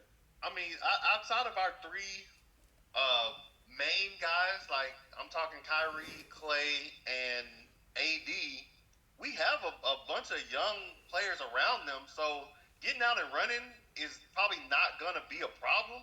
But at the same time, in 3 to 5 years, what are we going to have? They probably going to have to bank on this is like a long shot. They're going to have to bank on PJ basically just erupting out of nowhere and becoming a star. You having a Norman Powell season? Yeah, exactly. Like Norman, but you know what's crazy though? You always saw those flashes in Norman Powell though. Like being for real, like Norman Powell always had like that all-star game. He just never was in an all-star role. So it's like and he wasn't consistent enough. He would just be like he would be on and then he'd be off and then he'd be on and he would be off. Yeah. But that's what you expect from a role player. Right, exactly. So it's like, but with PJ, because he's a two-way as well, and he's not old yet. He's entering this prime, so this is his opportunity to show what he can do as well. So maybe he becomes a big part of the offense because he has been balling. To be fair, this year, but can he stay consistent? Can he be consistent? Is the real question. Yeah. Like if we don't make the championship this year, Nico needs to be fired. like realistically, only you just set back the franchise 10 years. Get the fuck out. You set back our free agency like 5 to 10 years. Because who's gonna come to us now? Who's gonna be like, you know what? Mavericks might be a good location. Nah, they got that snake that would just trade you out the blue without telling you. So why would I go there? Like, I'm not sure I can afford a home. I'm not sure it's worth buying a home there because I might get shipped the next month. Why would I want to go and play for a snake? That's a snake move, bro. That's really that's a true snake move. It's not in the point that you wanted to trade Luka. I'm fine if you want to trade Luka, that's fine. But you don't sit there and just do it behind the dude's back because you scared of his agents influencing or the fans influencing. It doesn't matter. You're a man, bro. You're a grown man. You sit there and you go have a grown conversation with him and his agents and be like, bro, I am trading you. We're a look because I'm tired of your conditioning. I don't want to deal with that crap no more. So I'm about to trade you. I like the Lakers. You like the Lakers because you like LeBron. It's a good situation for you. It's a big market. The state tax is probably trash, but that's neither here nor there. So and you're not gonna get the Supermax. I'm sorry about that, but I just can't deal with your conditioning. So I gave you time and time again. I gave you opportunities. I got this shit. We're gonna take AD. I'm gonna ship you to the Lakers. Like it's just straight up like that. It was a snake move. It definitely was. Like I think, and especially because Luka just bought a $15 million house in Dallas. Like, bro, you literally screwed this man over without even confronting him about it or talking to him about it. Because you're scared of the agent and the fans, influencing the trade. Like, bro, stop being a coward, bro. Exactly. You're in a position of power. Like, you in a position of power. You don't need to be a coward, bro. Just be a man. Just be straight up with us. Like Pat Riley. Like Pat Riley would, basically. Yeah, bro. Exactly like Pat Riley. Like, Pat Riley even came out like, bro, you keep acting this way, I'm not trading you. Like, exactly. Simple as that. Like, I read it. Be more upfront. Don't just be like, oh, I'm behind afraid the scenes. Agent. And because bro, that's so cowardly to me, bro. That is. And just like how we talk about how Jerry Jones, it's so indecisive and cowardly when it comes to that, and that's the issue with the Cowboys. That's that to me. I don't want a dude running my franchise to be a coward because he don't want to talk to the agent because he's just not good with his words. Then why you in this position? You know what I'm saying? It's like the agent he can influence it, but you have the owner behind you. The owner likes it. Yeah. So, but the agent going to be like, oh, well, maybe, because Luka didn't have no trade clause. So he could, if we wanted to trade Luka, which that was dumb on the agent in the first place because we should always got Luka on a trade clause. Mm-hmm. But, Luka gonna get it. He gonna get his next contract. I know that. Yeah, bro. I don't know why he didn't have it in that contract. Luka should have been mad about his agent because he should have had a no trade clause on his contract. He should always have a no trade clause because that way, if they do some stuff like this to you, you can be like, bro, no. Exactly. Because Mark Cuban would have gave it to him. The owner and be like, you either fire him or I'm just gonna play my contract out and y'all gonna lose me for nothing. And Mark Cuban would have gave him the no trade clause because Mark Cuban loved Luka, so he would have definitely said, "Hey, we got you, Luka." My bad. What were you about to say, man? Nothing. I want to know what he was thinking. Like, why would you do this? All right, that's funny that you say that because, okay, I've been talking to Troy, outside of the podcast. We kind of go back and forth about it. I really believe kind of on the conspiracy shit, man. Like, I'm not big on conspiracies, but you go ahead. No, I know you're not, but I'm not usually big on conspiracies. It's just sometimes certain things just add up too much for me, and it just looks like it's not a coincidence. But the Adelsons, right? The woman that owns the Mavericks, her whole goal since coming here was basically to make it her franchise with a casino. So owning a basketball franchise, adding casinos to it, being unique that way, because Dallas had a lot of growth as far as population and stuff goes. So I think Dallas is like the 6th biggest city now in the country, something like that. So so when I'm looking at it, it was like, why not? Like you said, Vegas, right? You're like, why didn't you just go to Vegas straight up, right? Or why didn't you just buy the Mavericks and move to Vegas? Well, Vegas doesn't have the population and don't have the marketing that Dallas has, right? So I think her initial idea was to come to Dallas. She thought she could be able to get the casino in Dallas, and then go from there basically, because it's like, okay, I'm in a more populated city, I'm in a more marketable city. I'm gonna do this, buy this franchise. I don't care about basketball that much, but this is what I want to do with the franchise. And so I think she found out you ain't getting no casino in Dallas, right? Nope. So basically, her second option now is, okay, well, I own this franchise. I don't care about it. I'm gonna burn it down, and then I'm gonna get what I want. That's the governor of the basketball. Say that again. So it's a he. He keeps saying her. It's a he. I think he was talking about whoever bought the Mavericks. But it's the entirety. It's a whole family. They bought the Mavericks. Oh, okay. That's one individual. I thought the face of it was the lady. The face is a he. It's a Patrick. Is it? No. The face is the son. The face is the son. Yeah. But the one that actually owns them is a woman. Yeah. So that's why I say her because she's the one that actually bought the property. Okay, so she basically has her son.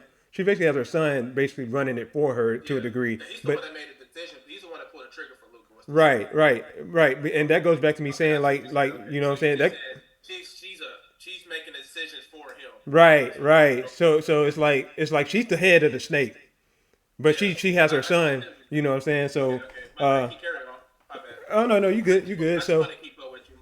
Go ahead. no, you good. So basically, her whole goal since she's been here has been to fuse basically a franchise with casino in a marketable town. But since that's probably going to fall through, I think she said second plan is I want a casino so badly with a franchise. The next best thing is to just wait until the Vegas franchise, which I said goes back to the expansion. You said why can't you just do it now? I said she's waiting on the expansion, which is already confirmed Vegas Yes. and Seattle. So I'm like, Yes. so that's why I say that goes hand in hand because if she can do all this stuff behind the scenes or get the people to do all this stuff behind the scenes, like Nico making this Luka trade, getting rid of the franchise player, pissing off the Dallas fans, and basically giving her a reason to leave, and then go from there. And on I can top see of the that, conspiracy. you know what I'm saying? On top of that, right? Think about where Nico sent Luca. Sent him to Los Angeles Lakers, the team that never ever has to develop their talent for the most part, right? So I'm like, okay, that makes more sense because maybe Adam Silver gave her a call, knowing she wanted a casino and all that stuff, knowing she probably wants to go to Vegas, knowing that's going to be available. Said, hey, I got a deal for you. Do me a favor. We need the ratings to go back up. We need a superstar to take over LeBron James' spot. Yeah. So my thing is like, so she doesn't. If she wants to move the team to Vegas, she doesn't need to lower the fan value of the team. Because she wants to do a casino stadium. She can just go to the NBA and be like, I want to do this with my stadium, and the state of Texas is not going to allow me to build the stadium I want.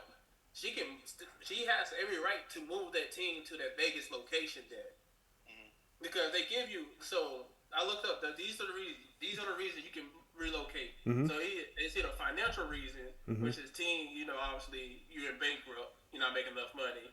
Fan support, or you can just because it's a stadium. I forgot what the name is. I thought I wrote it down, but it's because of a state. You're not able to build the type of stadium that you want in that state. And so if she wanted a certain way of a stadium to do, and the state of Texas keep denying her, she can come back to the NBA and be like, I want to build this big casino stadium with the Mavericks, and the state of Texas not allowing me to. So allow me to move the Mavericks to Las Vegas. You don't have to wait for this special. But the problem with that is if they're already going to move another, that'll be two franchises in Vegas and not one in Dallas at that point. Then, right? You're not going to just. Oh, no, go ahead. So are you saying she's gonna buy the franchise in Vegas and just keep the one in Dallas? She probably either going to they're either going to let her move the Mavericks to Vegas since she owns the Mavericks, and then just make a whole like the Texans. Remember Houston Texans, Like an Houston expansion Oilers. team type? Yeah. But that's fine. But she can still do that like right now, and then they can just make the expansion team to In Dallas. Las Vegas. They could. Now that's a good point. So that's why it's like weird for me. It's hard for me to like get behind that idea because like she has a reason to move the team right now. Like she doesn't need the fan to decrease because the state of Texas don't allow her to just build this type of stadium that she wants. She can just take that to the NBA and be like, I want to bring the Dallas Mavericks to the Vegas team, and I want to build the type of stadium that I want. And then can you move the Vegas team and bring that special team to Dallas, and they just redo the Mavericks. Which is true, and that's a great point. Now my question is, when it comes to the relocation, how many years would she have to wait until she can actually relocate? I'll have to look that up. I wouldn't know. Because if that's the case, then that goes back to the timeline thing. Yeah. So Whack. But also because if she wanted to relocate again, if her goal was to relocate the Mavs to Vegas to start to get, why would you trade? That makes less sense to trade Luka because you have an international star on the Mavericks, and you trade Luka is not going to impact if you can move the Mavs to Vegas or not because you have an international star. So that Vegas team will look a whole lot better with Luka than it would without Luka. Because now you're just looking like, yes, you got Kyrie, that's cool, and then you got AD, but Vegas is a hot spot for like tourists and everything. So if you have an international star in Luka and you get a lot of tourists in Vegas, that's just gonna go hand in hand because they gonna be like, we gotta go see Luka in in town in Vegas. We gotta go see Luka. They would. That's just a lot of money lost. No, they would. So I agree with that. From a business sense, yes, you shouldn't have sabotaged yourself, right? If that's how it happened, obviously. But like I said, what you said is logical. It's also believable that she was still trying to move to Vegas because it's not a sure thing. Luca, I don't even think Luca want to be in Los Angeles. So Vegas is just as bad, huh? No, he wanted to be a Maverick. That's my point, though. So if they move to Vegas, you don't think he's gonna be like trade me? Yeah, with the franchise. Because it's not Mark Cuban running it at that point. Yeah, maybe. I think he more so wanted to be the Mavs, but yeah, he could have been against it. He could have been against the Vegas move if that was the goal. But I think he just gonna be like, I'll play for LA. He would have been like, okay, I'll play for Vegas. But I bet it would have been a lot easier for him to adjust than train him in the middle of the night after he just bought a $15 million home. I don't disagree. I don't disagree with that. I'm basically saying though, Luca with the Luca part, I think he felt like Dallas was his home. Like how Dirk eventually thought Dallas, like that'd be like moving Dirk to Vegas. I don't think Dirk would have been happy about that, bro. No, but he would have got over it. Like Luka, like I said, Luka's not happy. It's not happy way in LA. But I think if he would have got a heads up that we moving this franchise to Vegas because they're not allowing me to build a stadium that I want and live my ideas because it's my money. I think Luka would be okay with it. Yeah. I feel you on that. Like not okay with it. He could be like, just trade me, and then then you can just put that out there. Like Luka wants to be traded, and then you can take up offers. Like you can still go get AD then if that's the case. But like Troy said, it's a snake move. He shouldn't have did it in the middle of the night when nobody else heard about it, in secret. Like we having drinks, this, that, and the third. Like I'm not disputing. It was. And I understand what you're saying. Like maybe in the future, you will be right that maybe that's the whole deal. Was to like raise the fans because they did a good job at that. So. But, and my bad, Ehud. Go ahead and finish. I was just gonna say I'm not disputing that. I actually agree with you on that. But go ahead, Ehud. My bad. Nothing. I just like the whole conspiracy thing. Like, why do it that way? Like Troy said, like there's other ways she could have. If this was the plan all along, she could have did it so many other ways and. Well, think about it though. Also, think about this as well. So you said with the Luka thing, she'll have to take Luka with her if she decided to go to Vegas, right? But that would also mean she would have to pay the Supermax if she did that. So why would you want to take somebody that you don't even want to take with you and pay them a Supermax if you're going to move? I understand the money side of it, but why wouldn't you want to take Luka to make let's just call it an expansion team? You're gonna make that all back though. Exactly. With Luka on the team, you're gonna make it back. That's what I'm saying. Like it would have made more sense to take Luka with you to this expansion team. I'm not disagreeing with that. To make it better. I mean, but my bad, not to cut you off. And then if she do pay on the Supermax because we on the Supermax, that's hard to cut y'all. If she do pay on the Supermax, now you can trade Luka to anybody because. Now it's just making a cap work. Now that since Luka's contract extension is coming up, you only can trade them to like certain teams that can afford to extend them. Exactly. Which is how the trade work with the NBA. They have to be able to afford the extension. I understand that. To trade them to them. But if you give them the extension, now you're just playing numbers and being like who goes what to match the numbers. Right. And then you could have sent them to anywhere at that point, and you could have got a lot more for them. Mm-hmm. Like you. Like if you like that's the idea. Do you think the T-Wolves would have gave us an Ant-Man for Luka? Yeah. I don't know. Yeah. After what he did to him in the playoffs? Yeah. I bet they would have. They would. They would have we could have got Ant-Man for Luka. Probably. Because Luka's 25. But that goes back to it. Like that goes back to the rest of it though. Like. I know you said before, like you were like, well, a GM can make a bad trade. There's a difference between a bad trade and an obvious sabotage, bro. Like, it seemed like sabotage to me. Like it's an obvious sabotage. So it's like to me the higher up. So part of it was Nico because, like you said before, he wants AD, right? Well, this is gonna be his only way of getting AD. It all just happened to just coincide with each other, man. It's just hard for me because like I've been reading up on it. And I'm not going to like everything about the news is accurate because everything is not don't tell the whole story. But when I see a lot of things saying the same things, then it's just like, they talk to the same people and they get the same story. So it's just hard for me to believe like the owner had something to do with it when Nico was the one that brought it up to Pelinka, to the point Pelinka was like, bro, you joking, stop playing. Like, Pelinka didn't believe that he was trying to trade Luka. And he was like, yeah, I'm serious. Let's make this shit happen. And he was like, oh, for real? Like he was shocked that he was offering Luka. So like if the league was like behind it and they wanted for LA to get, why the fuck Rob Pelinka to get the memo? Why was he so shocked that Luka was about to get to him? He was just like, oh shit, yo, you really want to trade Luka to me? Like he didn't even know that was going to happen. But think about that. Think about that though. He obviously, but he still at the end of the day knew the trade though was going to be. But guess who didn't know? But guess who didn't know the details of the trade? The Utah Jazz, who was a part of the trade. So obviously, this is something that has to do with LA bringing their marketing back up. Like there's got to be something more than just Nico Harrison doing just a sabotage from himself only. That's just for me the way Nico talk and the way he speaks. What he's seen, what his idea of Luka don't fit his ideology of what a basketball team, a championship team is, which is why I said defense win championship. Right. And in his mind, he's not thinking about the future.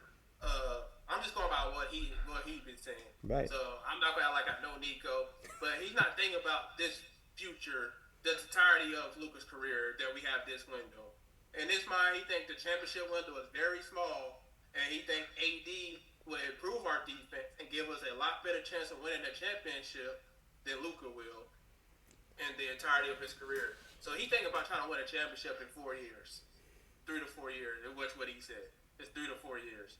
So like the move makes sense to a certain extent, because if you're just trying to win a championship in 3 to 4 years, then yeah, you would go and get like AD and like try to buff up the defense because you believe defense win championships. Mm-hmm. But it's just the amount he took for it. It's just like if he was really trying to like, was like just trying to self-sabotage, and he wasn't like really didn't want AD, how bad it just the way he did the trade just shows me how bad he wanted AD, because the original trade that they got was AD, Don Kincaid, Don Cooch, I forget how to say his last name. Don Connect, thank you. And it was 2 first-round picks and a second-round pick. Mm-hmm. That makes more sense. I'm not gonna lie. That makes a lot more sense. That trade does make a lot more sense. Yeah, that trade makes a lot more sense. So that was the original trade. And then Rob Pelinka even said, he came out and he was like, I'm taking a risk here because, of Luka's, off-court issues and conditioning, because he likes to drink and smoke hookah, yada, yada, yada. And so that lowered the package. So if he was really trying to I felt like for me, when I hear that, it makes me realize that he wanted AD that badly, that he was willing to take less on the deal just to bring AD over. Because people are enamored, I forgot to say the word, about AD. Like when people look at AD, when the media look at AD, they be like, oh my God, this guy is really, really freaking good. So I'm assuming a lot of GMs look at AD the same way, because AD do have really good moments. Like he had 40 and 20 last week, and then he has really bad moments. But that's his fans. But I'm listening to that, right? So he was getting AD regardless, is what you're saying, right? Yeah, he wanted AD regardless. So I'm saying both trade packages included AD, the first one and the second one. So that sounds to me like another ulterior motive, because if you're going to get AD and the picks, then you would have won. So how's that? Nico wins that no matter what. So why would you, if you're downgrading, there's got to be something behind that. Why would you downgrade that? Because he really wanted to get rid of Luka, because Luka don't fit his image. But he was going to get rid of Luka regardless. Yeah, right? But it was to the point that like it wasn't Nico bringing up the conditioning issue. It was Pelinka. Pelinka was because Pelinka, when you do a negotiation, the first thing that they tell you in negotiation is know your opponent's weakness. So Pelinka did the first thing in negotiating was like, hey, I'm taking a risk. I'm giving up a lot for somebody that don't come in shape all the time and likes to drink beer and smoke hookah. And Pelinka knows how bad Nico wants AD. So of course he's going to come with a different negotiation. Okay. And that's what I'm saying. Because you were already drooling over AD. You came to me to give up Luka for AD in the first place. Right. So I'm already in the power position. Right. And now, Now that's a good point. My bad. This package, and now it's like, you know what? I feel like I'm giving too much because you already kind of begged me to give you AD for Luka.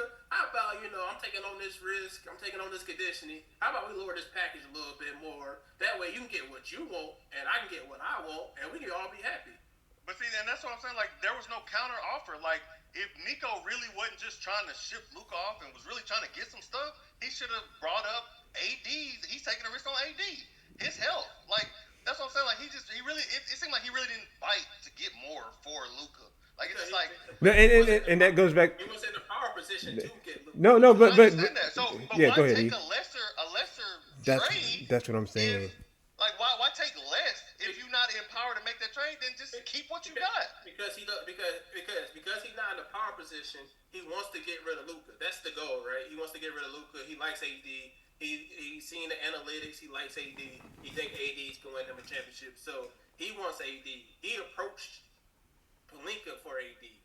That right there already puts Pelinka in the power move. It was like he already approached Pelinka. And now that, he approached Pelinka, and remember, Pelinka is the one with the power right now because Nico once already came up and already like, I want to get rid of Luka. I understand it. So but it's about being smart as a owner. Like, yes, he has the power, but that don't mean you got to take a dumb trade or less of a trade. The owner, something better. Yeah, the owner at the end of the day. But the GM. But at the end of the day, Nico had to go to the owner anyway to get that trade okay. But these owners don't know basketball. Yeah, that goes back to the sabotage. Mark Cuban doesn't have the majority hold over the team no more. These new owners don't have basketball. They don't know basketball. They look at the trade, and he probably was like, "We can win a championship with AD," and they was like, "Sure." That goes to my point that because they don't care about basketball, they care about only having a franchise to add the casino to move to Vegas. Like, why would you take a less package then? If Nico's not stupid, man. He knew this was gonna blow back on him like this. Nico truly believes that they're gonna win a championship with AD, bro. If you truly believe that you're gonna win a championship with AD in 4 years, you're gonna take a less package. But but you see how he gave himself a timeline though? Like, he gave himself a weird timeline. Because the reality of the situation, we don't win a ring in 4 years, he's gonna be fired. Are we going to be here in 4 years? If we're still here in 4 years, 5 years, you're absolutely right. If they're going in 3 to 5 years, then I know exactly what happened. Of course, he's gonna give him. When he traded Luka, he already put the timeline on himself because now your days are numbered because you just traded a franchise player. True. So now your days are numbered. So it's like 4 years that was him being generous with himself. Because he think they're gonna win a ring. But that's the thing. Like a GM would know to put some more insurance on that. You have a top 3 player. Like, he would have been smart enough. Even if he went to that guy, if he went to Pelinka and said, "I'll give you Luka, give me 80, give me Connect, give me some picks." That takes a lot more heat. Not a lot, but it takes a little heat off of him, and at least it looks more like a GM move. Yeah. That don't even look like a GM move that he made, bro. See, you thinking from a Nico standpoint. You think from a Pelinka standpoint. And Pelinka, you come to me and you be like, "Hey, I want you to give you Luka," and I be like, and I give you this package, and this is the first package that we go through. We didn't negotiate it or nothing. We just talking, and this is the package I give you. And you be like, "Yeah, I want that. And you be like, "You show me how desperate you want it." I'm like, you know what? Maybe I'm taking a little too much risk too, bro. Maybe how about we lower this package a little bit more because you sound a little bit desperate. Like, you want it way too bad. Hey, but an actual GM that's not under no real pressure would have said, "Nope, this is what I'm doing. Either you take it or leave it." But that shows how bad Nico wanted AD, bro. Why did he want him that bad, though? That's what I'm saying. Like, it's not smart to want him that bad right. to give up our future for that. If your ideology is defense winning championship, is AD not a great defender? That's fine and all. You're still giving up too much. Yeah, it's too much. That's fine, right? Okay, you want AD. You were going to get AD. So what if AD doesn't work the way you want to? Now you got draft picks to fall back on. You can draft what you want.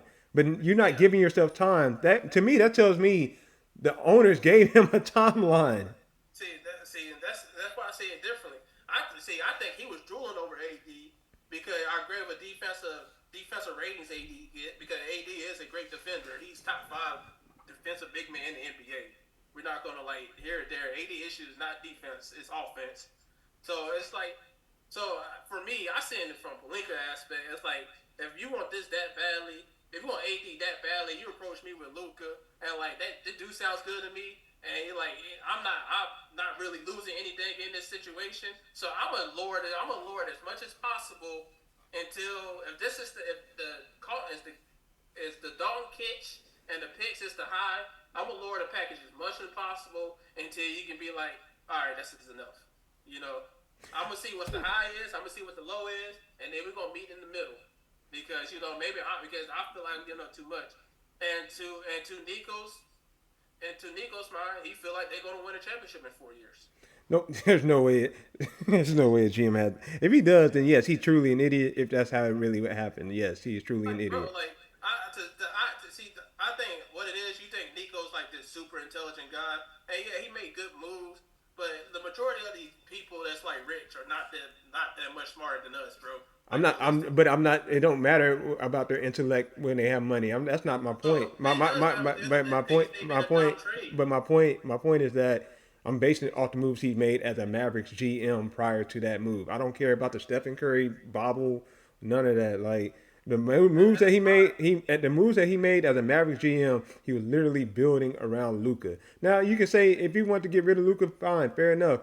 Get the best. Every GM knows to get the best deal, no matter what. You can also argue that he was building around Kyrie. That's possible.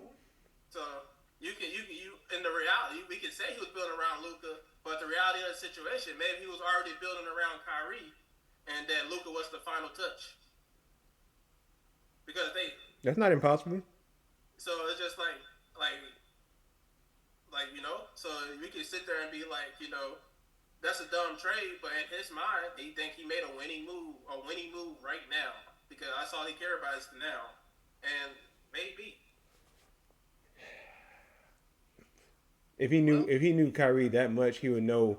I don't know about that. Only reason why, because until he gets another playmaker, then I can believe that he knows Kyrie is decent at playmaking. Playmakers win championship. He said defense win championship. Well, we won't know until we wait until these next 3 years. Like we talking in circles right now. So like we just gotta wait it out, huh? We just gotta wait it out, huh? You. In our vision, we need a playmaker, but in his vision, he think he has enough, bro. And we won't know unless we wait until these next 3 to 5 years. We won't know if it paid off or not. Yeah, I feel you. It was a bad trade. I would have never, if I was a GM, I would have never did this ever in my life. But his vision is different, bro. He has a vision on how the team wants to be, and Luka did not fit that vision. Like Darius was saying earlier, every pick or every trade he's made or player he's acquired up until now has somewhat worked out. Like Gafford and Lively, when we got Gafford and PJ, that worked out for us. They became stars. They came in to help the team get to the finals. We got Kyrie. We got we drafted Lively. We got Clay. We got maybe this is just another chapter in his book of good moves. It might work out, but we will never know until it goes on. Yes, you're absolutely right, Ehu. It's just we just kind of me and Troy have different perspectives of it. That's all. I'm trying to be as neutral as possible. I feel you. I'm pissed. I am upset because for me, I would have done it, but like as a win now move, it's not a bad win now move. It's not. It just could have been better with picks. I hate it. It could have been, but he's thinking win now. He's not thinking the future. See, when you talk about the picks, you think about the future of the picks. Ehu, tell this man Troy he had a win now situation and a future situation, and he just completely shitted on the future situation. Just said, I want to win. That don't add up to me, Troy. I'm sorry, man. Well, I'm just saying, the way you saw the video of Luka getting blown by in the final. But I'm not stupid, and I know. Yes, he gets blown by, but he also is a top 3 player. The exact same video. So, let's be for real. But at the same time, if you see Luka getting blown by, and you see Kyrie getting blown by, but I would look at Kyrie worse in the eyes of the finals. Yeah. You're mentally weak that you let the Boston fans get in your head and cause us some games. Man, like, bro, where were you? He's looking again. Look, he said defense. Defense wins championship. We get a video of how bad Luka was getting blown by in the finals. We get a stat showing that Luka got the most blown by any player ever in the history of the playoffs. So in his mind, Luka is an atrocious defender already, and defense wins championship. He wants to get rid of that atrocious defender and put up another defensive piece. He saw the exact same video we saw. He's getting more analytical stats than we are getting. Yeah, but so in his mind, if Luka is that bad defensively, he don't feel he can win with Luka. But like you said, but like the point that you made, that was actually a good point. Kyrie gets blown by a lot as well. So and like Ehud just said, Kyrie didn't perform to his usual final standard. So it's like, why not get rid of Kyrie, especially since he's the Robin? You usually get rid of the Robin. Because Kyrie don't have a video of him getting blown by in the playoffs, bro. But that goes back. Hey, look. I don't think he got blown by as much as Luka personally because of the stats. You may be right. But Kyrie don't have that video out. Luka do. But video in the cloud somewhere. Him getting blown by. Kyrie don't have that. So you think so? What you saying? Nico sabotaged Luka?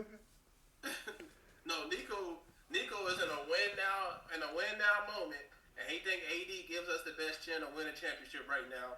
I guess he feels like we would have had AD in that finals, that we would have won an NBA championship. So what makes you go? What makes the GM go super desperate mode like that? There's got to be something more to it, man. That's what I'm saying. Like all of everything that you're saying right now is not a.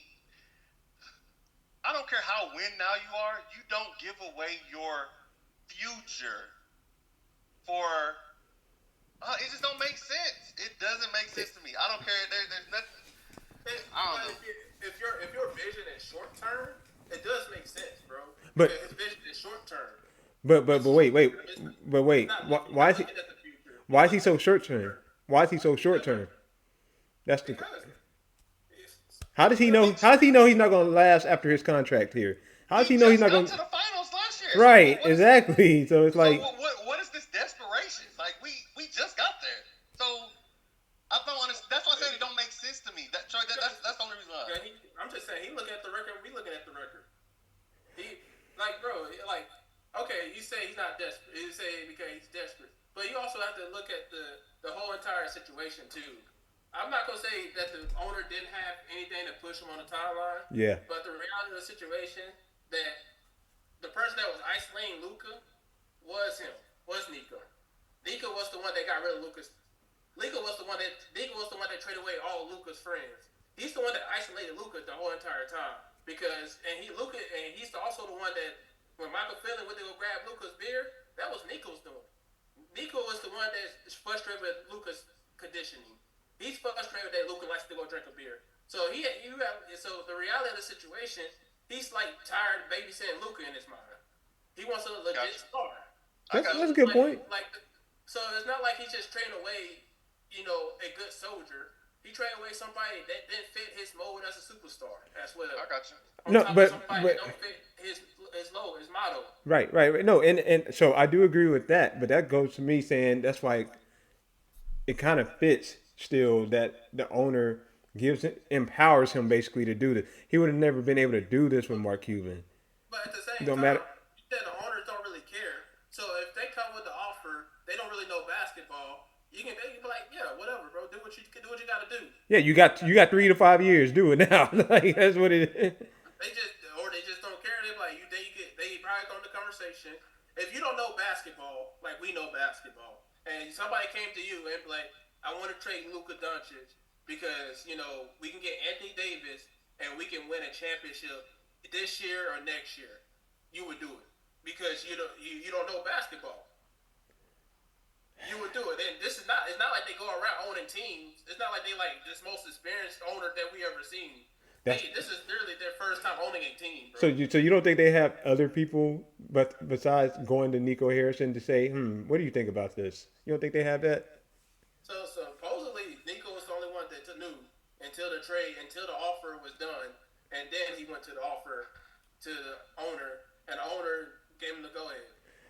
Yeah, but I'm basically I basically said based off the first trade package, right? He was going to get more, and he was going to get AD. He was going to get what he wanted. Win now, future, and then somewhere along the way, he just decided, you know what, screw the future. I just want AD.